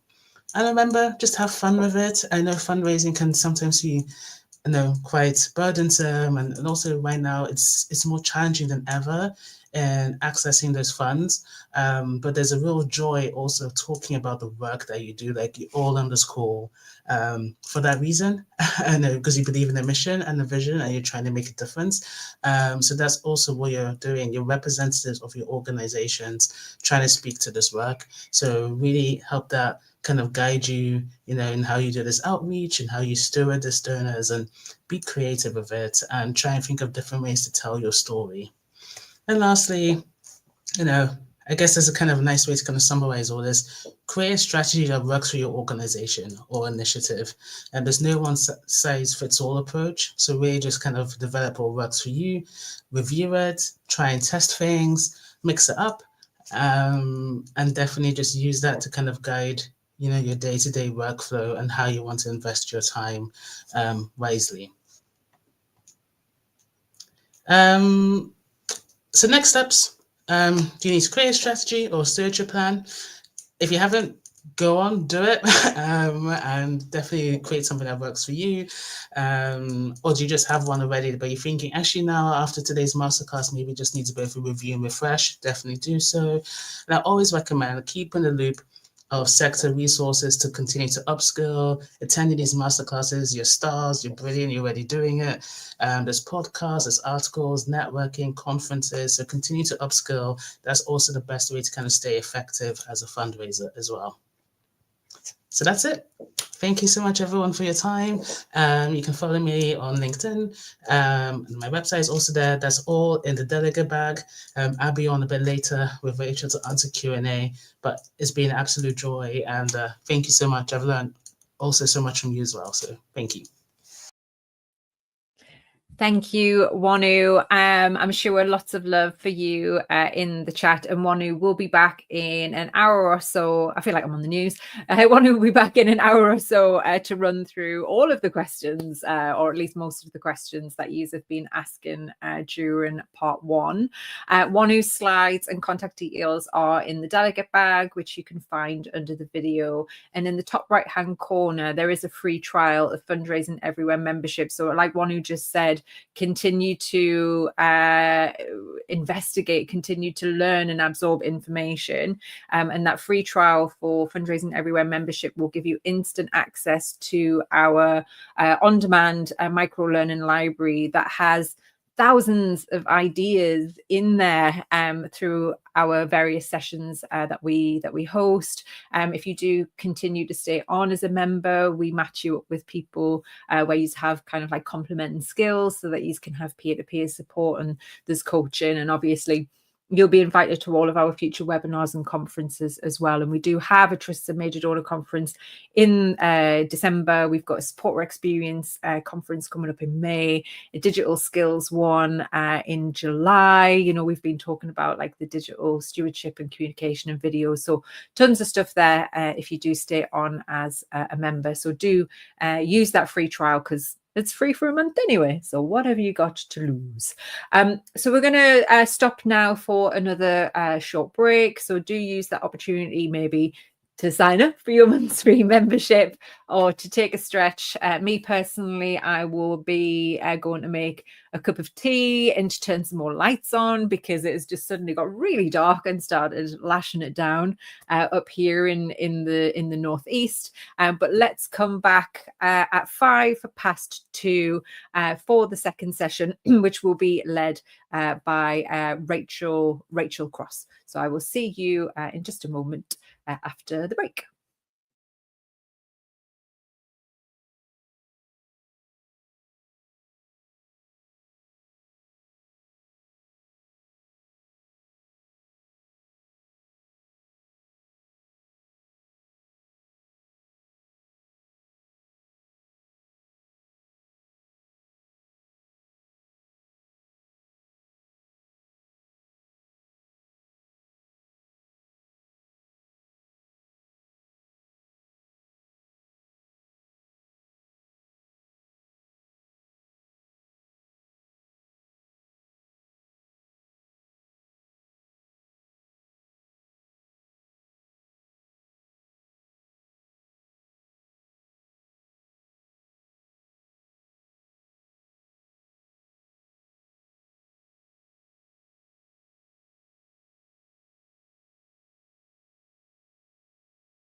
Add Rachel on, there we go. I nearly forgot. Welcome back from your final break of the day. My name is Nikki, co-founder of Fundraising Everywhere, and we are super excited to be hosting this first Accelerator session with you today.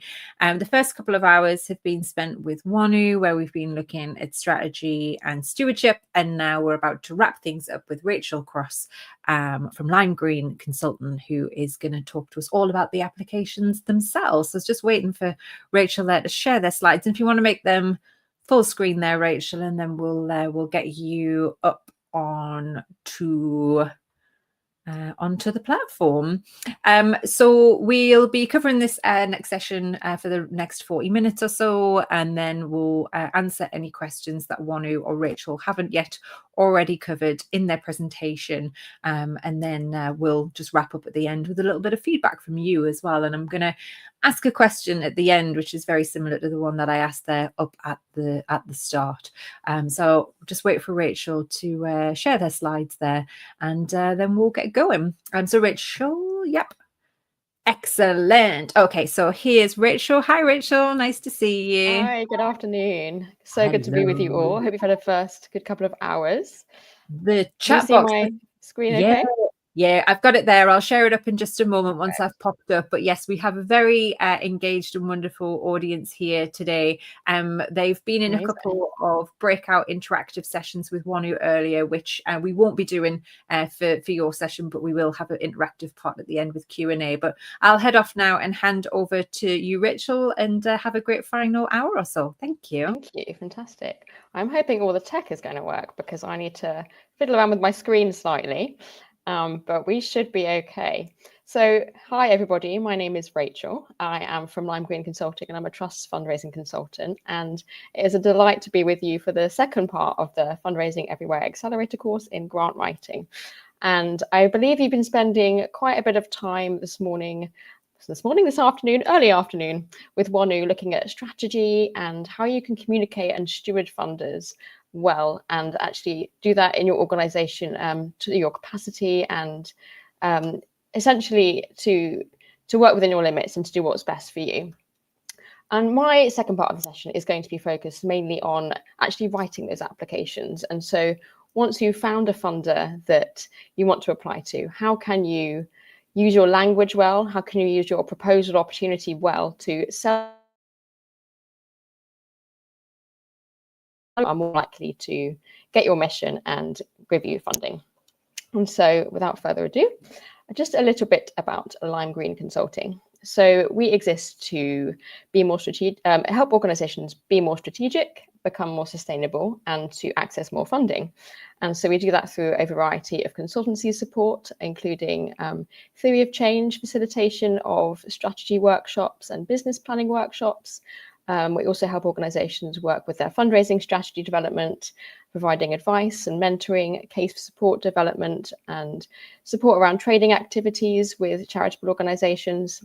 And we also do a lot of trusts fundraising support. So that's primarily what I do in my role.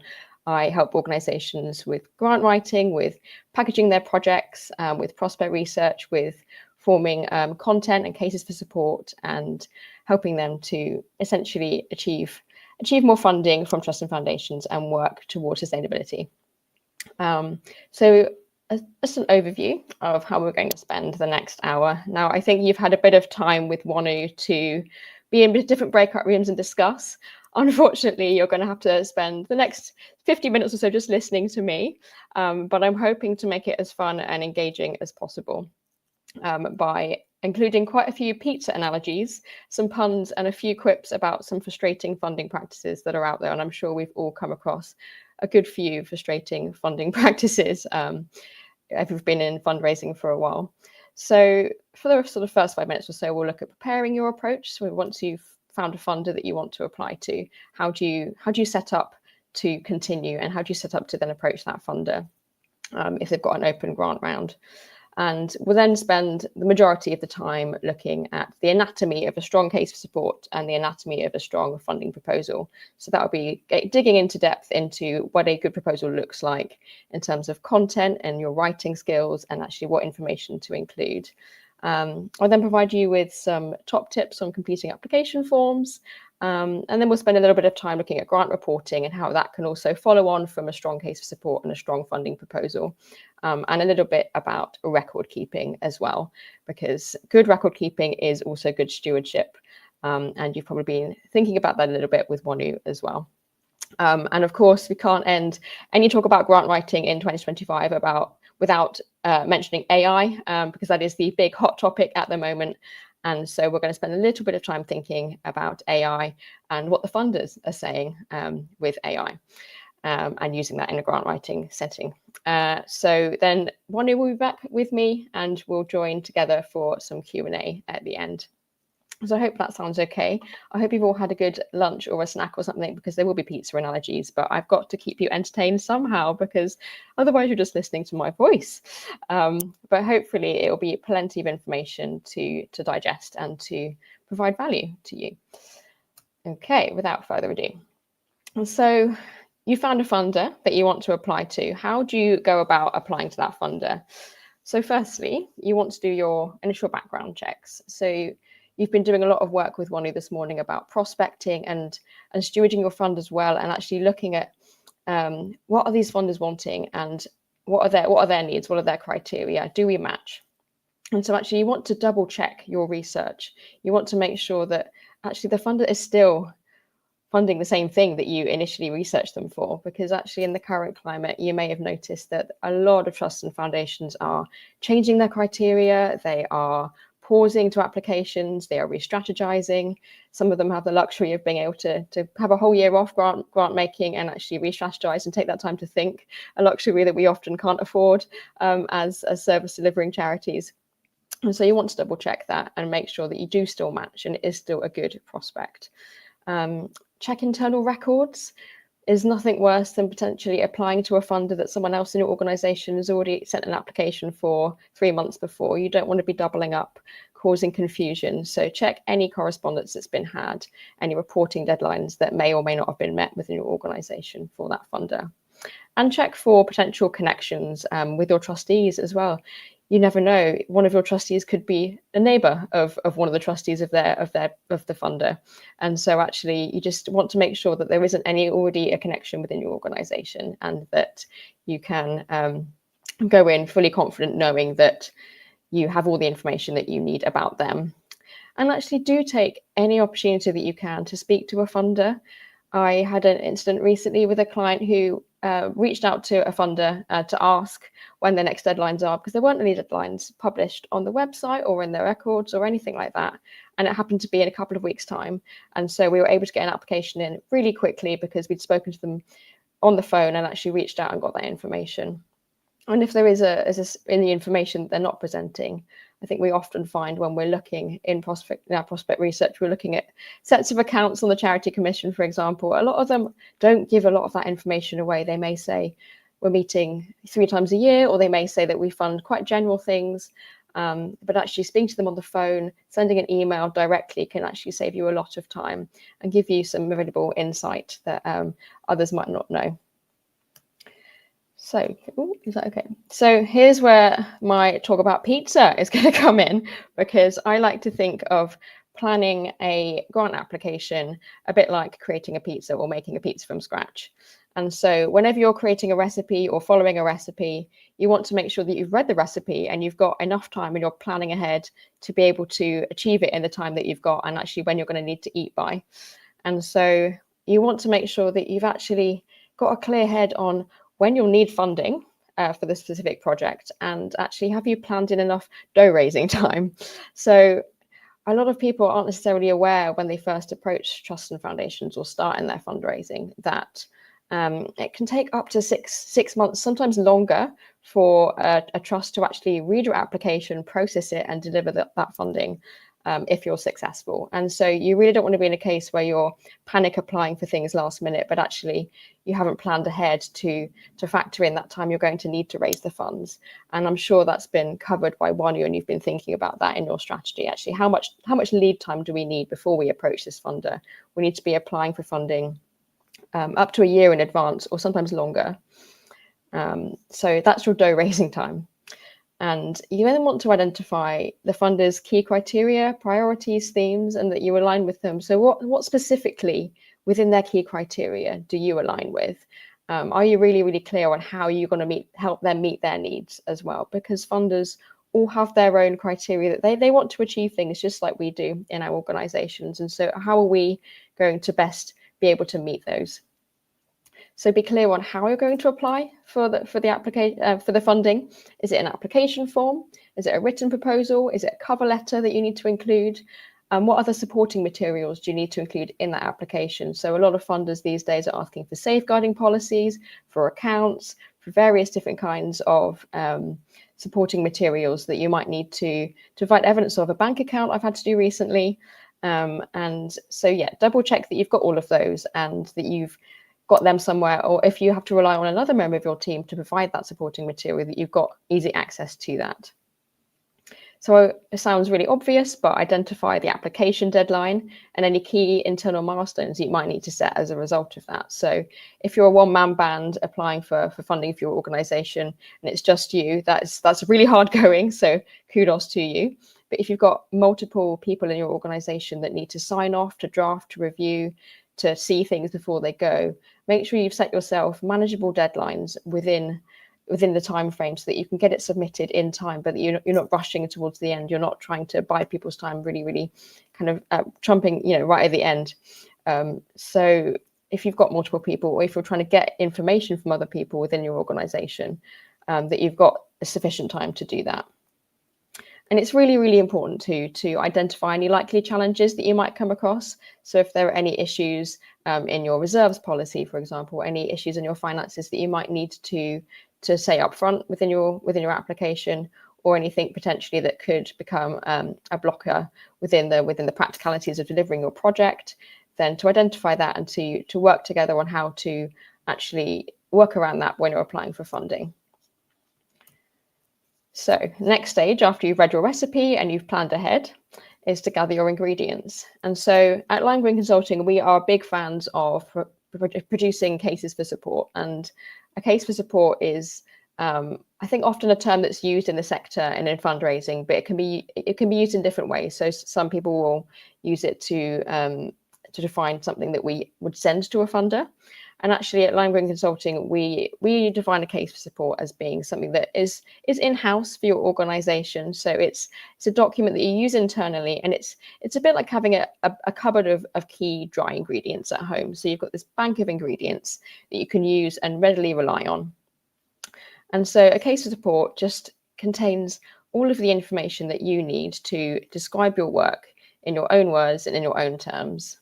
And you can use it to inspire donors and funders to take action. So it asks questions like, why us? Why now? It enables you to create reusable content for planned funding applications. So you've been looking a little bit with Wanu this morning about how you can use the information that you have and actually make it consistent across your different platforms. So you're looking at wider fundraising and marketing, how you can use content and adapt it. And actually make your communications clear and streamlined. So you can use reusable content, and actually that means you can then respond to opportunities and take advantage of openings, such as the one that I found for the client the other day, that, suddenly we've got 2 weeks to get an application in. So we need to have something that's ready to go and that we've got all the information there. So if you've got this key ingredients that you already have internally, you can pluck bits out and apply it in the funding application and make progress so much more quickly. And it also helps you to identify any weaknesses or gaps that you might have in your case. So say if you're working on a project and you realize, oh, wow, we don't have any way of evaluating our need or evaluating our impact, or how are we going to measure and get feedback, you can identify that upfront early on and address it before you then start applying for funding. Excuse me, I'm going to take a sip of my cup of tea.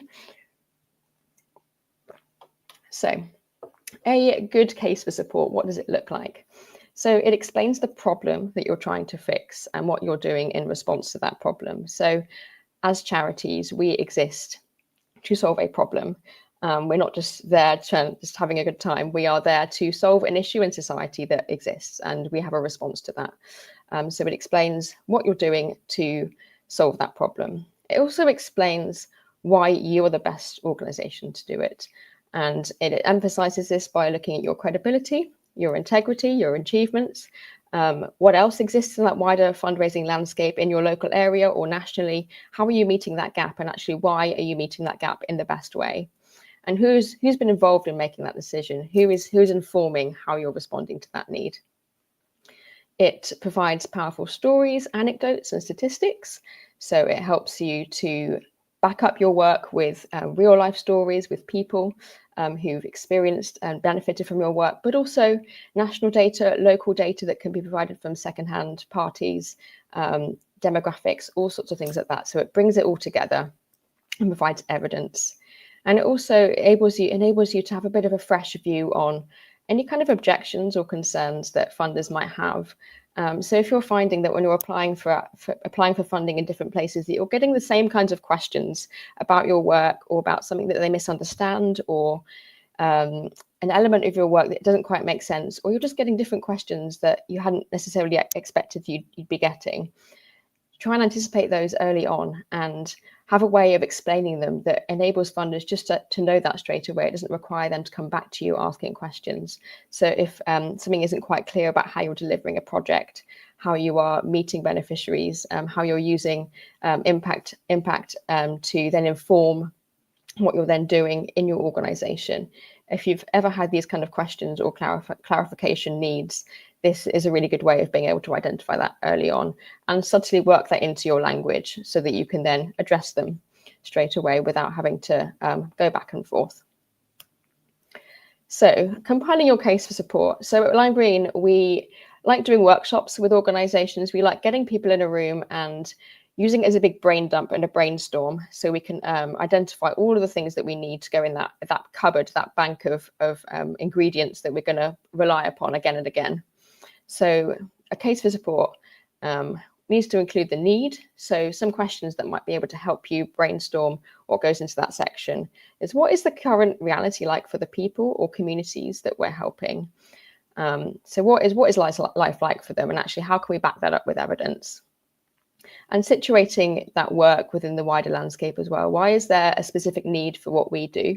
So alongside Lime Green Consulting, I'm also a part-time fundraising manager at a local mental health charity. And actually mental health is being targeted from so many different angles in many parts of the country. It's one of the big things at the moment. And so actually being able to articulate clearly why we are needed alongside the support that's semi-provided by the NHS and the support that's provided by other organisations is really, really clear. Why are we meeting a gap? How are we meeting that gap? So what solution are we providing to then meet that need? What are we doing to actually make a difference to that need that we've identified? And who is involved in actually deciding on what that is? So who's been involved in deciding how we approach this issue? So if the issue is mental health, who has actually informed the process of deciding how we're going to respond to it? Have we got co-production processes in place? Have we got people with lived experience on our board? How did we come to that decision? And actually the solution also looks like your activities. How have they been designed? The various different outlets that you perhaps are working on. How have you actually used data, and who's informed what activities you're running? The tools, so who can make this happen? So you'll notice there's a lot of questions. There's what, why, what, why, how, when, who.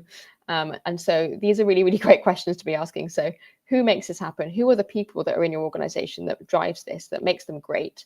And what tools do they need to actually do it? So what are the resources that they need to optimally achieve those things? And the future and the urgency are kind of two sides of the same coin, really. They look at how things will be different in the future if your organization succeeds, or what actually happens if we don't. So I'm sure that all of your organizations will have a vision about what the future will look like if you are able to succeed in your mission. And actually, for the vast majority of charities, if we're looking to meet a need gap, there might be actually a future where you don't need to exist, and that's incredible. And so actually, what will the future look like if we're able to achieve that? What outcomes will the people that we are benefiting benefit from? How will their life change? And actually, on the flip side, how will things look different if we don't? And don't just take our word for it. So the stories, the quotes, the case studies, summing up the essence of what we do, you need to have some really, really good case studies and quotes and supportive experience that can actually back up what you're saying. So it's not just you saying that we're great at what we do and there's a real need here, but other people are as well. Right, without further ado, I've spent far too long on that section. I do apologise. I hope you're not getting too bogged down by my voice. We're going to look at the anatomy of a strong funding proposal. So do not worry if you can't see all the little bits on that diagram. It is just a diagram. You don't need to see everything that's written on that square. This is essentially just pretending to be a grant proposal, but you don't need to read it. We're going to go through it in detail. So your proposal document, when you're sending an application that perhaps doesn't have a typical application form, we'd usually say needs to be around 2 to 4 pages long. And this often is accompanied by a covering letter or an email or a short application form, perhaps.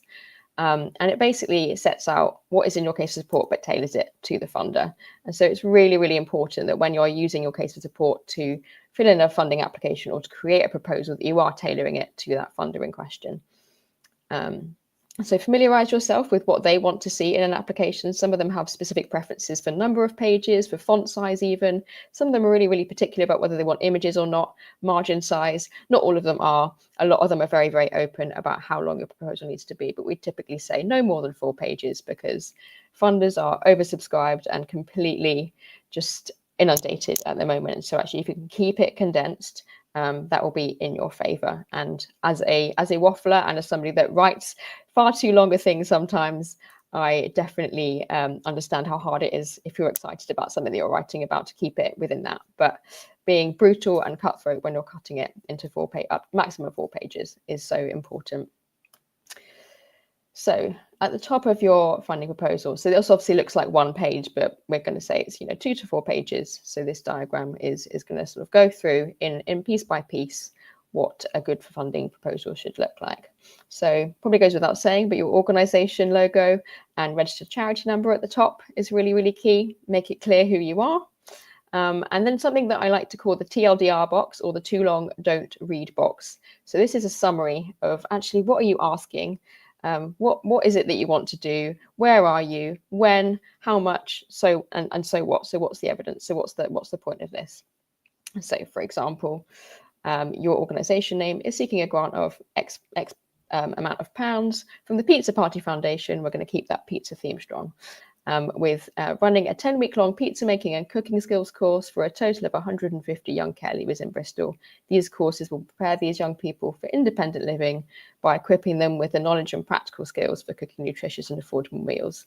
So there you've got a really, really clear summary, basic summary of what, how, where, how much, when, and so what. So what's the impact? And that just gives your funder a key headline of what you're doing and what you're asking, so they know what to expect.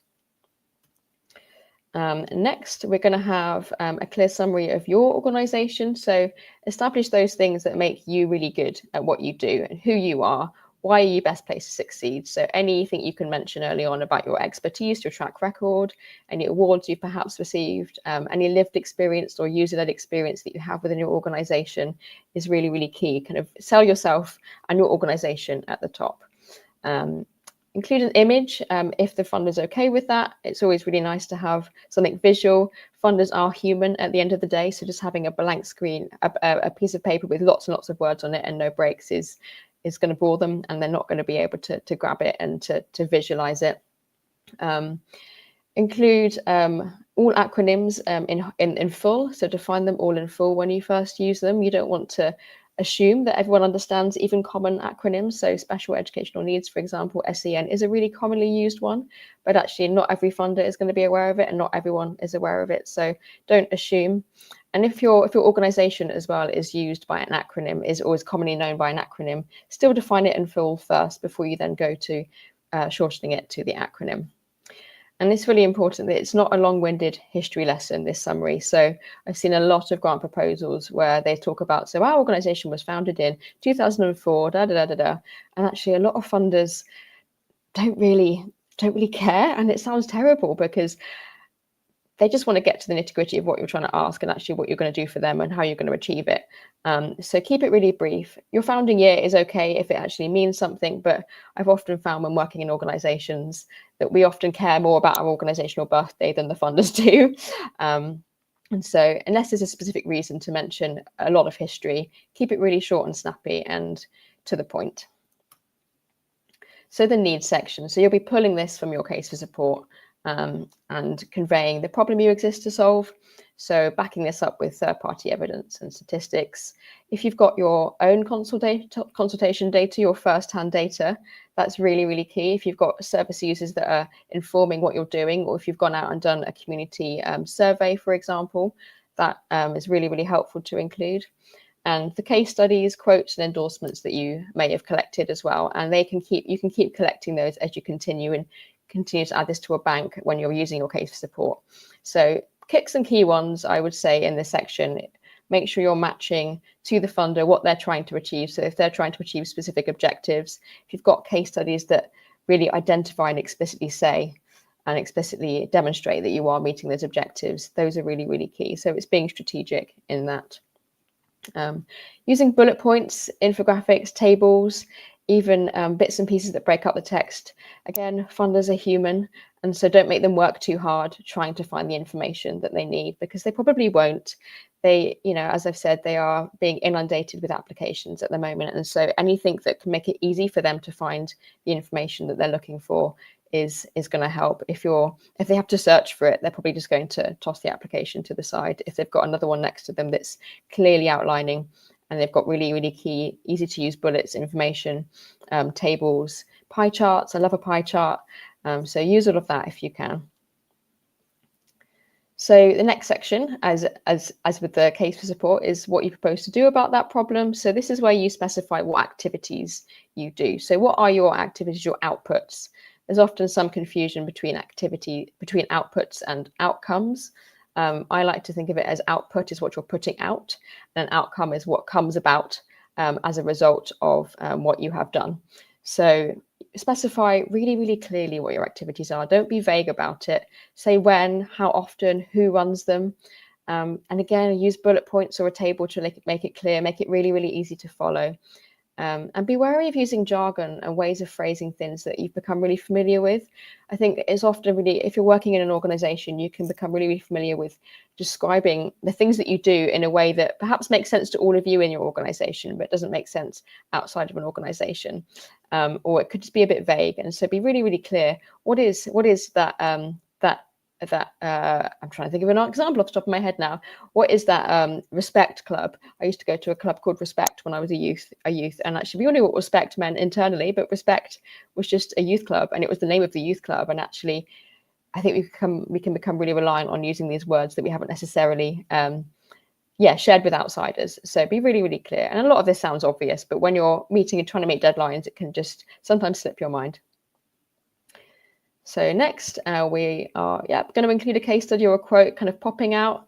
Always looks really nice with an image, brings that emotional impact and that work to life. And so when we're thinking about compiling case studies or getting quotes and case studies to include in applications, we always obviously want to seek permission from the people that you're using that quote from. And we always want to change the name if appropriate. Sometimes it's okay to use that name, but if we've not got permission, we do want to change the name and keep it anonymous. But we always want to say, stay away from using lettered or numbered people or kind of just our client or our service user.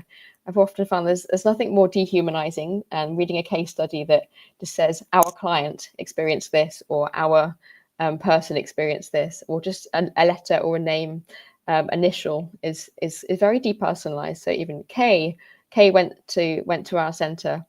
Give them a completely different name, use a pseudonym if possible, because it keeps it human, it keeps it real, and it keeps that emotional connection and brings it to life, and it makes it a real person that you're dealing with. So next is impact, and I think I could write a whole other course that would last a whole hour or maybe longer on measuring impact, because it's something that I think we all struggle with, and it's sometimes really, really hard to know if you're doing too much, if you're doing it right. what it even looks like. And sometimes it's just really, really hard to measure impact, particularly if you're a second tier organization that's looking at policy or research.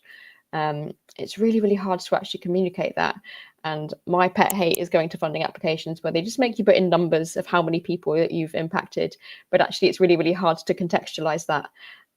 Often just having a box that will only let you put in a number, it frustrates me so much, because often it's so much more complicated than that, depending on the needs of your beneficiaries. But clear, measurable outcome targets that link to your outputs. So what you're putting out, what is going to come about as a result of your activities. So, for example, 90% of participants will report feeling more confident in cooking a meal for themselves after completing one of our pizza making courses. And actually, how are you going to measure that? So how are you going to measure how confident they are in making a meal for themselves before and after? So we're going to use anonymous feedback surveys before and after our course, and we're going to include a mixture of quantitative and qualitative data.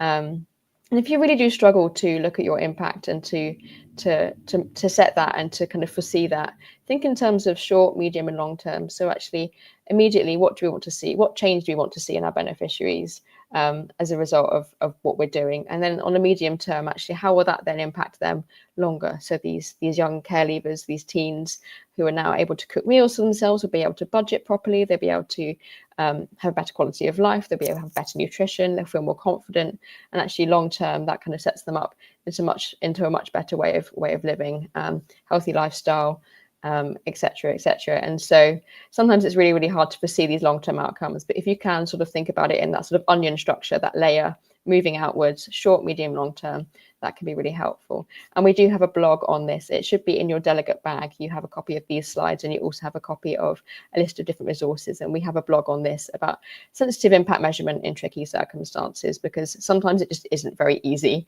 And I think we all do understand that.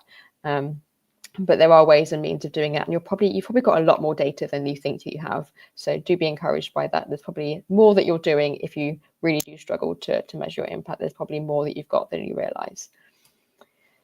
A clear budget. So budgets are one of those things that we either love or we hate, I think. And there are so many more questions that can come up from budgets, but budgets are so important for funding applications, even if they are simple. And we'd recommend that you include 3 columns. I think two columned budgets often leave a lot of questions. And so if you've got 3 columns, you've got your item, you've got your cost, and then a details or a notes column. So you've got an ability to explain actually how have you calculated that item and that cost, like what is going into that. So if you've got salaries, so you've got a salary of, say, a pizza making instructor, actually what is going into creating that salary, how many hours a week are they doing, that can go in your details column. And that cost column just keeps very clean. Sounds really obvious. Make sure it adds up. Funders often say that one of the biggest things that makes them say no to an application is things not adding up, budgets not adding up. And it's so easily done. You can change formulas slightly in Excel. You can someone can have a fiddle with it and it just doesn't quite add up, or you're in a rush and you submit and you don't double check. So easy. And so yeah, make sure that's really easy to just done at the end. Make sure you've always checked it. We always say avoid round numbers as well, if possible, because round numbers kind of look like you've plugged something out of thin air. And it sounds really terrible, but funders don't like to see that you've just been thinking about random numbers and plugging them in. Make it, if it has to be a round number, that's totally okay, but make it real, make it an estimate that is based in reality, and don't just pluck numbers out of thin air. Highlight match funding opportunities that you might have as well, or funding that you've already secured. And also some funders might require you to state how you anticipate to make up any shortfall. So whether you're going to apply to other organizations, who you've applied to, and what your intentions are to make up that sustainability aspect in the future. And again, this could be another whole topic, but we do have some resources on that on our blog if you'd like to look at that. And this is a question we always get as well. It's looking at overhead costs and core costs. How do you build that in? How do you cover those when a lot of funders just don't want to cover it, or say we don't allow core costs? So a way of putting that in can be to include proportionate management or overhead costs, because actually if your CEO is spending half a day every week on this project of her time, that is project time. That's a project cost, and so actually you can cost that in to your project budget. The CEO is spending half a day a week on this project. Therefore, that is project time, and you can build core costs in quite easily that way. I'm aware that I'm quite pushed for time, so we're going to whistle through. So the last bit will just be a summary, essentially. So you want to finish with a clear summary, top and tail it with a clear summary. Make sure that you've got just a clear overview of a recap of your project, your impact, what you're asking, make it really clear, a final statement. And so there's no questions that could possibly be asked about what you're asking from the foundation. So we're requesting a grant of X amount from the Pizza Party Foundation to do X. And then that X will achieve Y. And ensure that your contact details are clear on the application if it's not already contained in a cover letter. Now, there will be quite a lot of need often to include a cover letter. So this is just your opportunity as a one-pager. We'd say keep it one page only to summarize your ask, mention any previous connection you may have had with the funder, so any previous grants. So thank them for that and mention kind of the impact of that very briefly, or introduce and summarize why you think you're a good match if you're a new funder, if they're a new funder to you. And make sure that the cover letter is really, really specific to the funder. I think it's so often the case where people will create just a blanket cover letter and tail it with different names and different addresses, and you can even mail merge. And I know that it's really, really tempting to do that to save time and just to get bulk applications out. But tailoring it to the funder, showing that you've actually used their name correctly, that you've used a bit of what their objectives are correctly, that you've made it personal, will make your application stand out. And if you can hand sign it as well, if you're printing it off and posting it, hand signing it, including a signature, is one of my top tips as well, just to make it really, really personal and build upon some of those stewardship ideas that you've been chatting about with Wanu earlier. So just a few top tips for being clear and concise. Remember, the funder is human, as I keep saying. Don't use jargon. They might not be an expert in your field, even if they're a very specific funder to a specific niche. They may not actually be an expert themselves.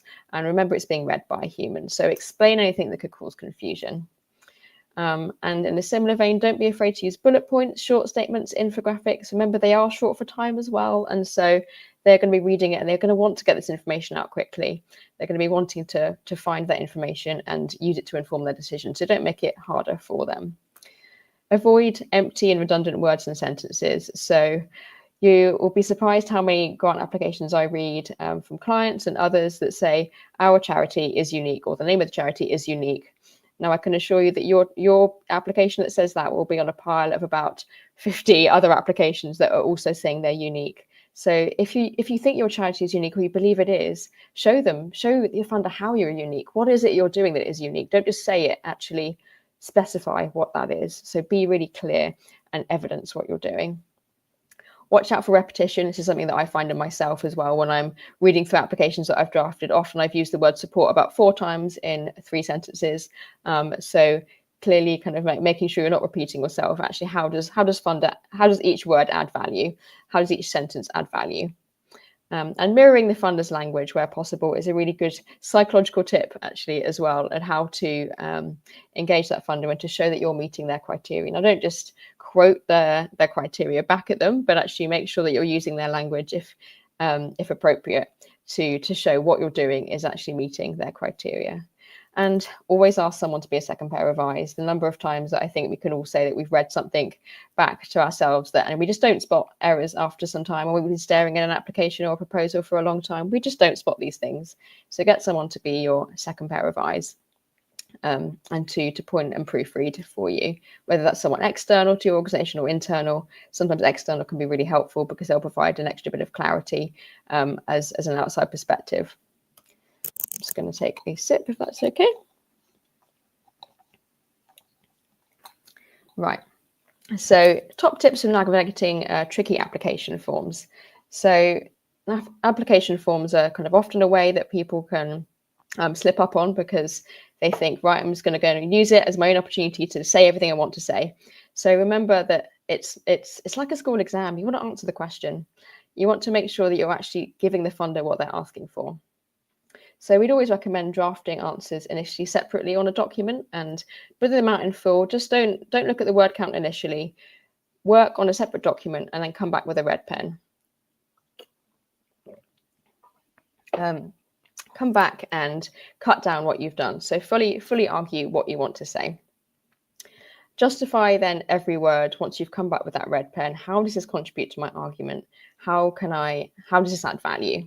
And if it is a really a big word count that you've overshot, then really kind of going back and actually, does this paragraph make sense? Does this actually need to be in there? Does this add value to what I'm saying? And if it's sort of small word count issues, if you've kind of got 10 words over or something like that, synonyms, tenses, slashes, be really strategic and kind of try and pull that word count back, but don't push it. I think it's really obvious when someone's tried too hard to meet the word count. They've got an ampersand attached to a word and it's kind of making it one word when it's actually two. I think this be wise and be sensible with it. But I'm a big fan of using thesaurus.com for finding synonyms, because I know a lot of words, but they just don't come to mind immediately. And so when you're using something like that, it can just be really helpful.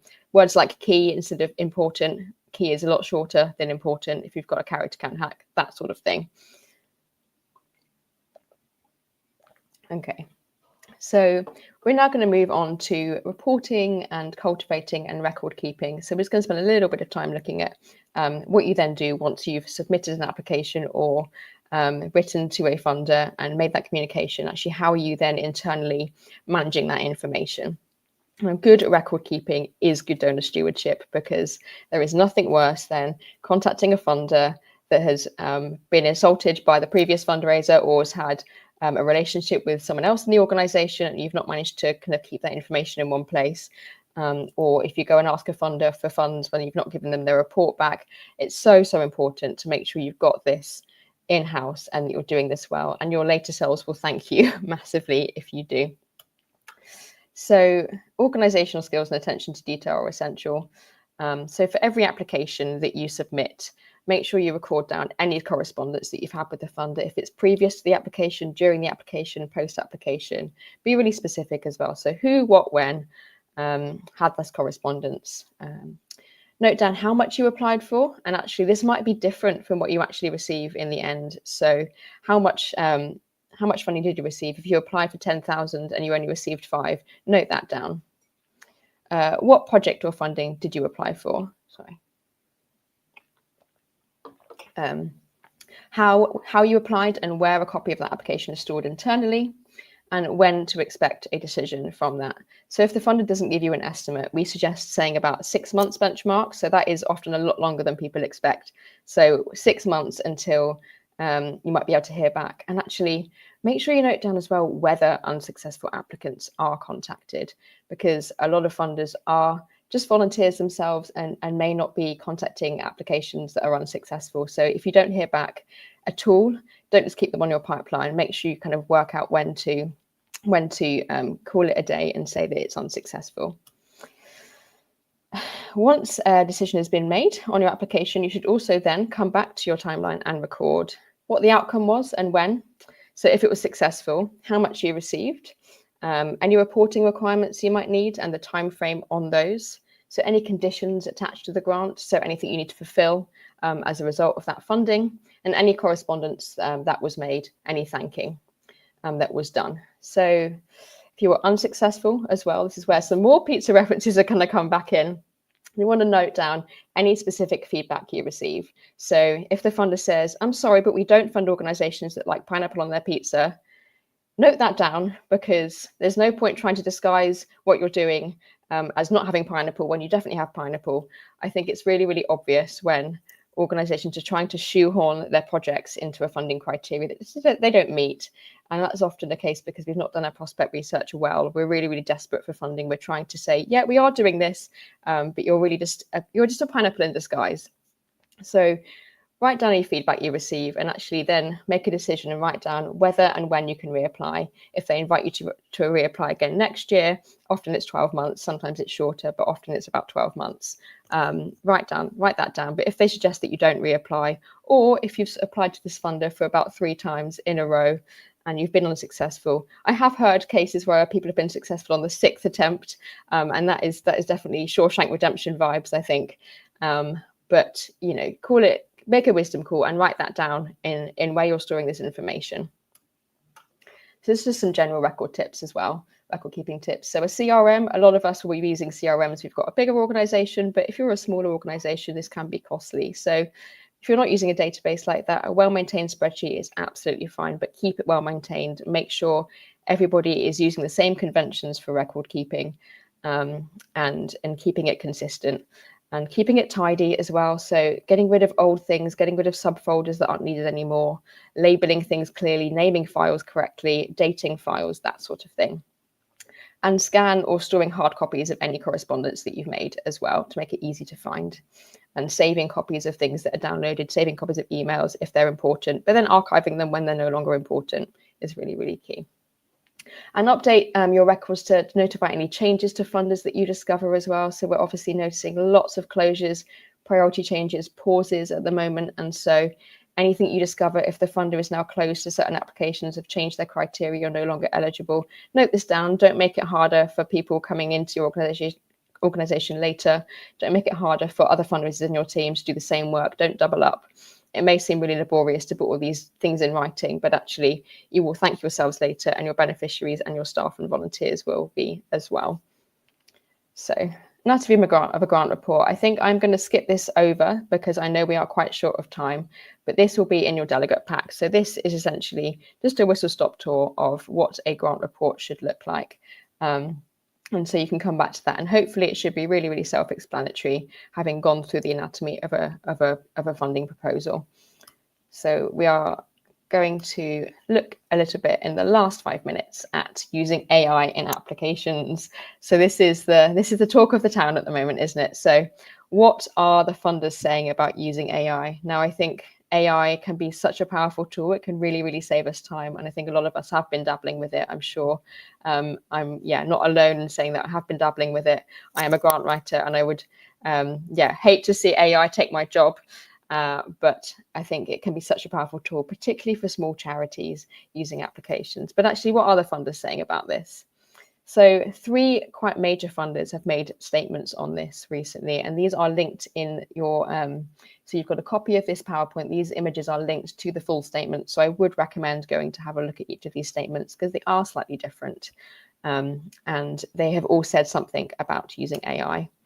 So 4 kind of overarching themes that we've noticed actually in these statements are originality, accuracy, data privacy, and an environmental impact.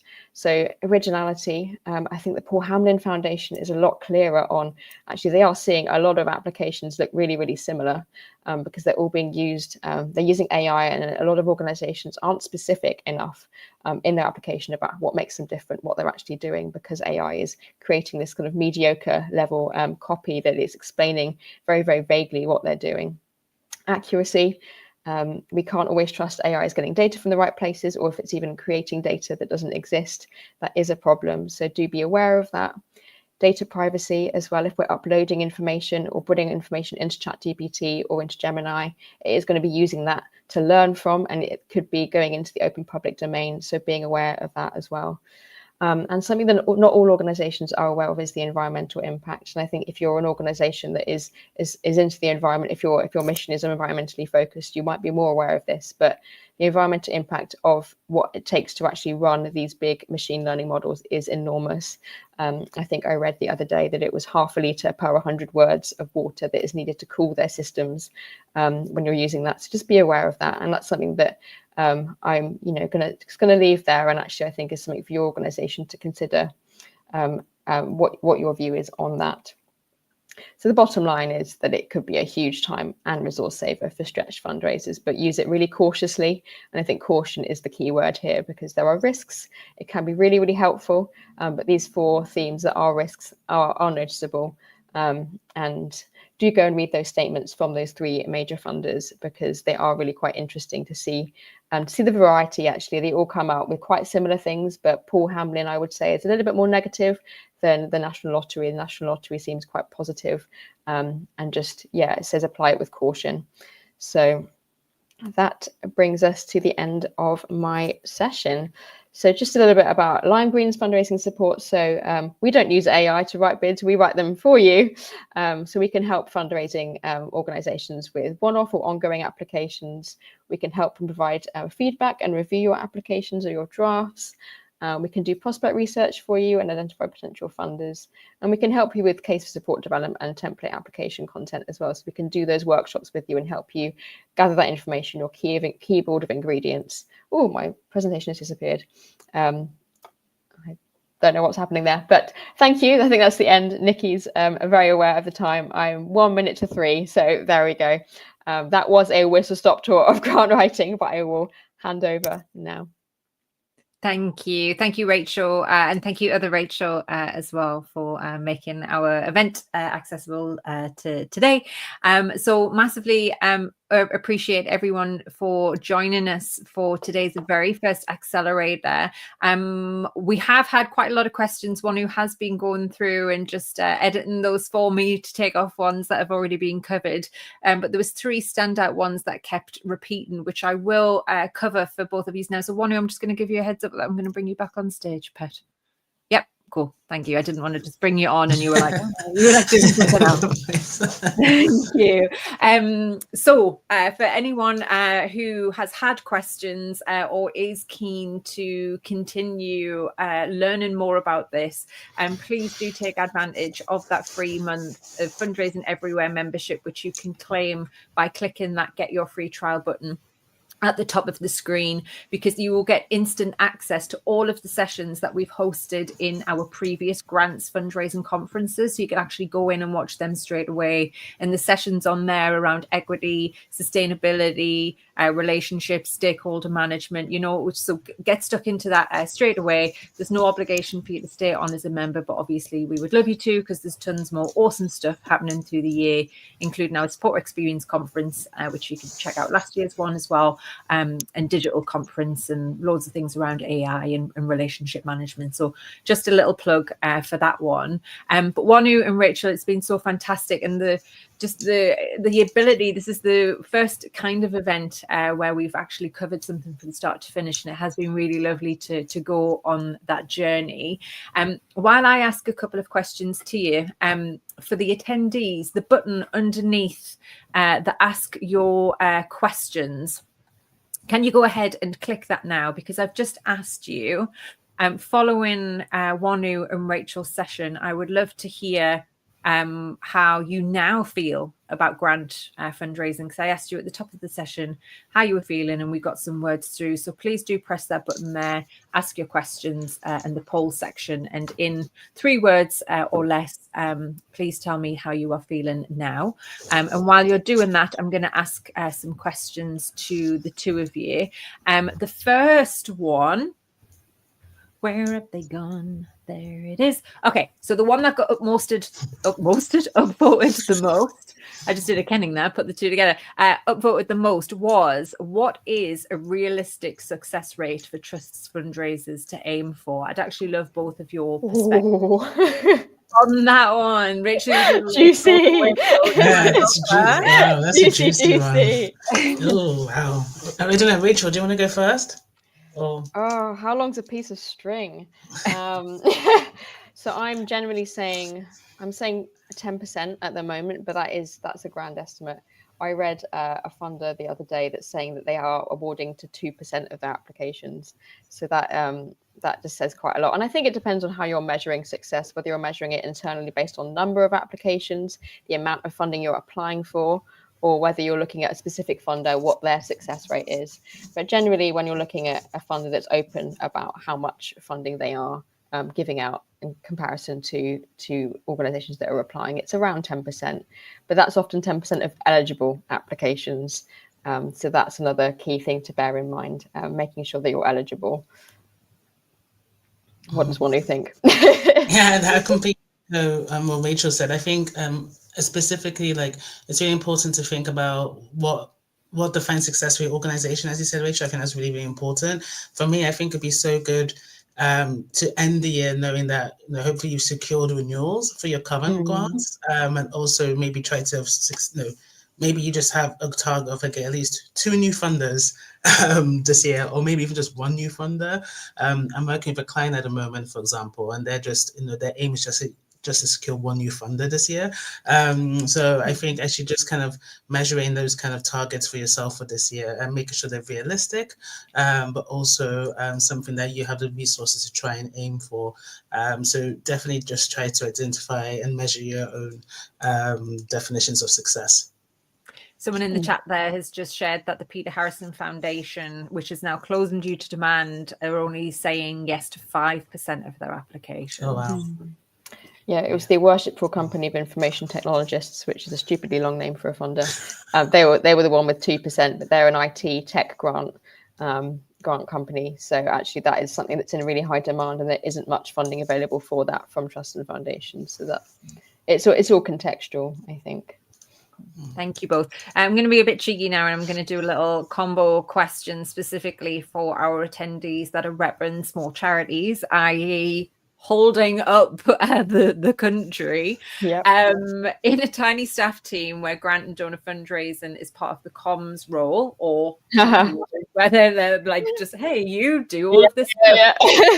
Any ideas on finding the resource or capacity for doing that stewardship stuff like events, networking and research? And also, are there any kind of differences in their writing approach to improve their chances of success? So Wanu, maybe you could take the first part of the question there, and then Rachel pitch in on the application differences. Wanu, do you want to go? Yeah, definitely. Such a good question. So I think like definitely looking at ways to increase your capacity to support you. So let's just say, you're working in a situation that maybe you don't have the budget to hire additional kind of fundraisers. Do you maybe like try to find a volunteer support, maybe to kind of help with the prospect research for a couple of hours a week, or maybe to help you with the grant writing. So maybe try and look for that external support that can just kind of maybe take those bits and pieces off your plate. And I think like really be strategic and engaging your stakeholders in the stewardship pieces I talked about. So how can staff, your colleagues, leadership, board members maybe play more of a hands-on role with the stewardship, so you don't have to do as much as that. The good news is because you have links with communications, I'm sure that you have like really great oversight, like with kind of maybe newsletters and things you're putting out on socials. So how can you kind of combine that with kind of acknowledging your funders and kind of putting that kind of content out there. So definitely be creative of how you can integrate it with your day-to-day role, and definitely utilize your stakeholders as much as possible to support you with like outreach and stewardship as well, so it doesn't fall too much on you. And if possible, definitely look for external support, whether it's a paid position or maybe some volunteer support to help you kind of split the roles and responsibilities there. Thank you, Wanu. And Rachel? Let's add to that, try and mobilize your trustees as well. I fully understand how hard it is, but trustees should be there to support you if you could get them to do that. I fully understand how hard it is, though. I'm 14 hours a week at a local charity doing fundraising and communications. I'm the only one doing both, and so prioritization is the constant hard thing.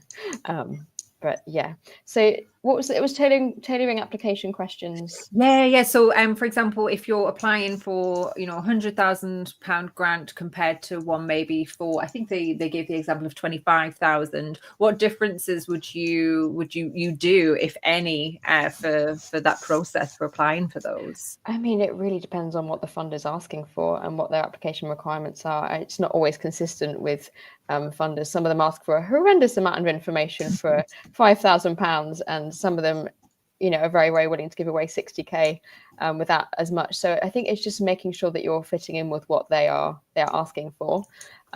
Generally, kind of more detailed and refined specific information on impact budgets is really, really important for those higher asks. You want to be, if you're being trusted with a lot of money, they want to see that you're going to be stewarding it well and using it well. And so any kind of specifics you can provide on that.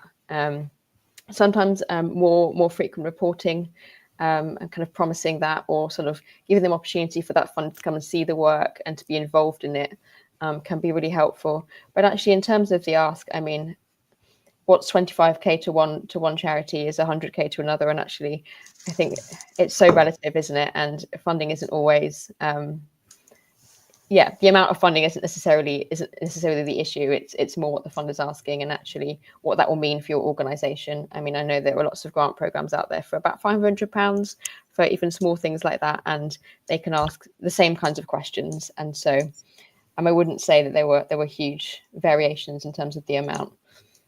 As someone who isn't a grant fundraiser and is quite stubborn, would it be, if someone was like has been asked to jump through flaming hoops for a grant, would you be like, you know what? No, I'm not gonna. Yeah. Oh, 100%. Yeah. 100%. Okay, cool. 100%. I might cut it as a grant fundraiser. Yeah, that's good news. No, yeah. I mean, let's not forget this is all built on kind of quite problematic philanthropy at times, and so actually. Yeah, I thought like £1,000 grant on your. I once rejected. I just said I'm not going to do it because one funder was asking for £1,000. It was jump through all these hoops, write these, want this information, want that information. Actually, it's going to take me longer and probably cost more money for the organisation in my time doing that, and particularly with grant reporting as well. It's just not worth it. And I think actually the more we say no to these opportunities is actually like cracking down on some of the problems within the sector. Thank you. Sorry, that was me having a bit of a fire in my belly about that. Yeah, I was like, I'm so willing to. Yeah. And my plus one there, Rachel, completely agree. And also just something really small to add to that, like, no, I completely agree with that viewpoint. And my biggest advice is if you have a donor that's already asking you to do like jumping through like a million hoops to like get like a small grant, imagine trying to manage that donor. And as you said, also Rachel, like steward them, do the reporting. It's probably going to be very taxing. So be really strategic with the funders that you identify, and you try to outreach and submit proposals to, and really just make sure it's worthwhile for the time and investment that you have. So just plus one on that. Yeah, love that. And what an empowering like reassurance for fundraisers to have. Like, you don't have to apply for everything, and by being strategic, spend your time where the effort's going to be and with the right people. It's what it's all about. So at the beginning of the session, we asked people how they were currently feeling about grant writing, and overwhelmingly the main word that came through there for everybody was overwhelmed. It was time consuming, challenged, anxious, stressed, frustrated, nervous, a couple of hopefuls and optimistic in there.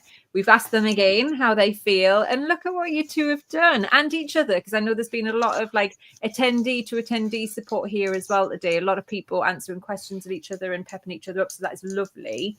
So inspired there is the word. We've still got overwhelmed, but it's smaller, it's tucked away on the left there. But excited, inspired, motivated, positive, the same smiley face, which is, I'm going to assume that they were one of the people that said hopeful before. Empowered, more armed, thought-provoking. So yeah, well done you two, well done everybody for taking time out of your day today to be here and invest in, even if you're 1% better, that is going to help get you so much further. The slides for Rachel and Wanu are in your delegate bag. So do check back on those. Get in touch with Rachel and Wanu as well with any questions or support. And like I say, do take advantage of that free month there, because we've got some extra webinars and sessions in there for you to get stuck into straight away. And we've actually got a couple of conferences coming up. Someone asked about telephones and meetings, and we actually have a dialogue, a couple of conferences coming up in April, which might be quite nice for you. But Wanu and Rachel, it's been so fantastic to sit here and support you behind the scenes. Massively appreciate you joining us and for all of your time today. For the attendees, I have just started another poll as well. We would absolutely love your feedback about the sessions today and your learning experience, and we do use that. We review it and we improve every time. And this, of course, is the first Accelerator that we have hosted, which is in this format. So I'd be really keen to hear how it went for you. But Rachel and Wanu, thank you so much. Please do come back again, and appreciate everybody. Thank you. Brilliant. Thanks so much, everyone. Thanks so much, Nikki. And Take care. Thanks, Bye. Nikki. Thanks, everyone. Thanks, Rachel. Bye. Bye.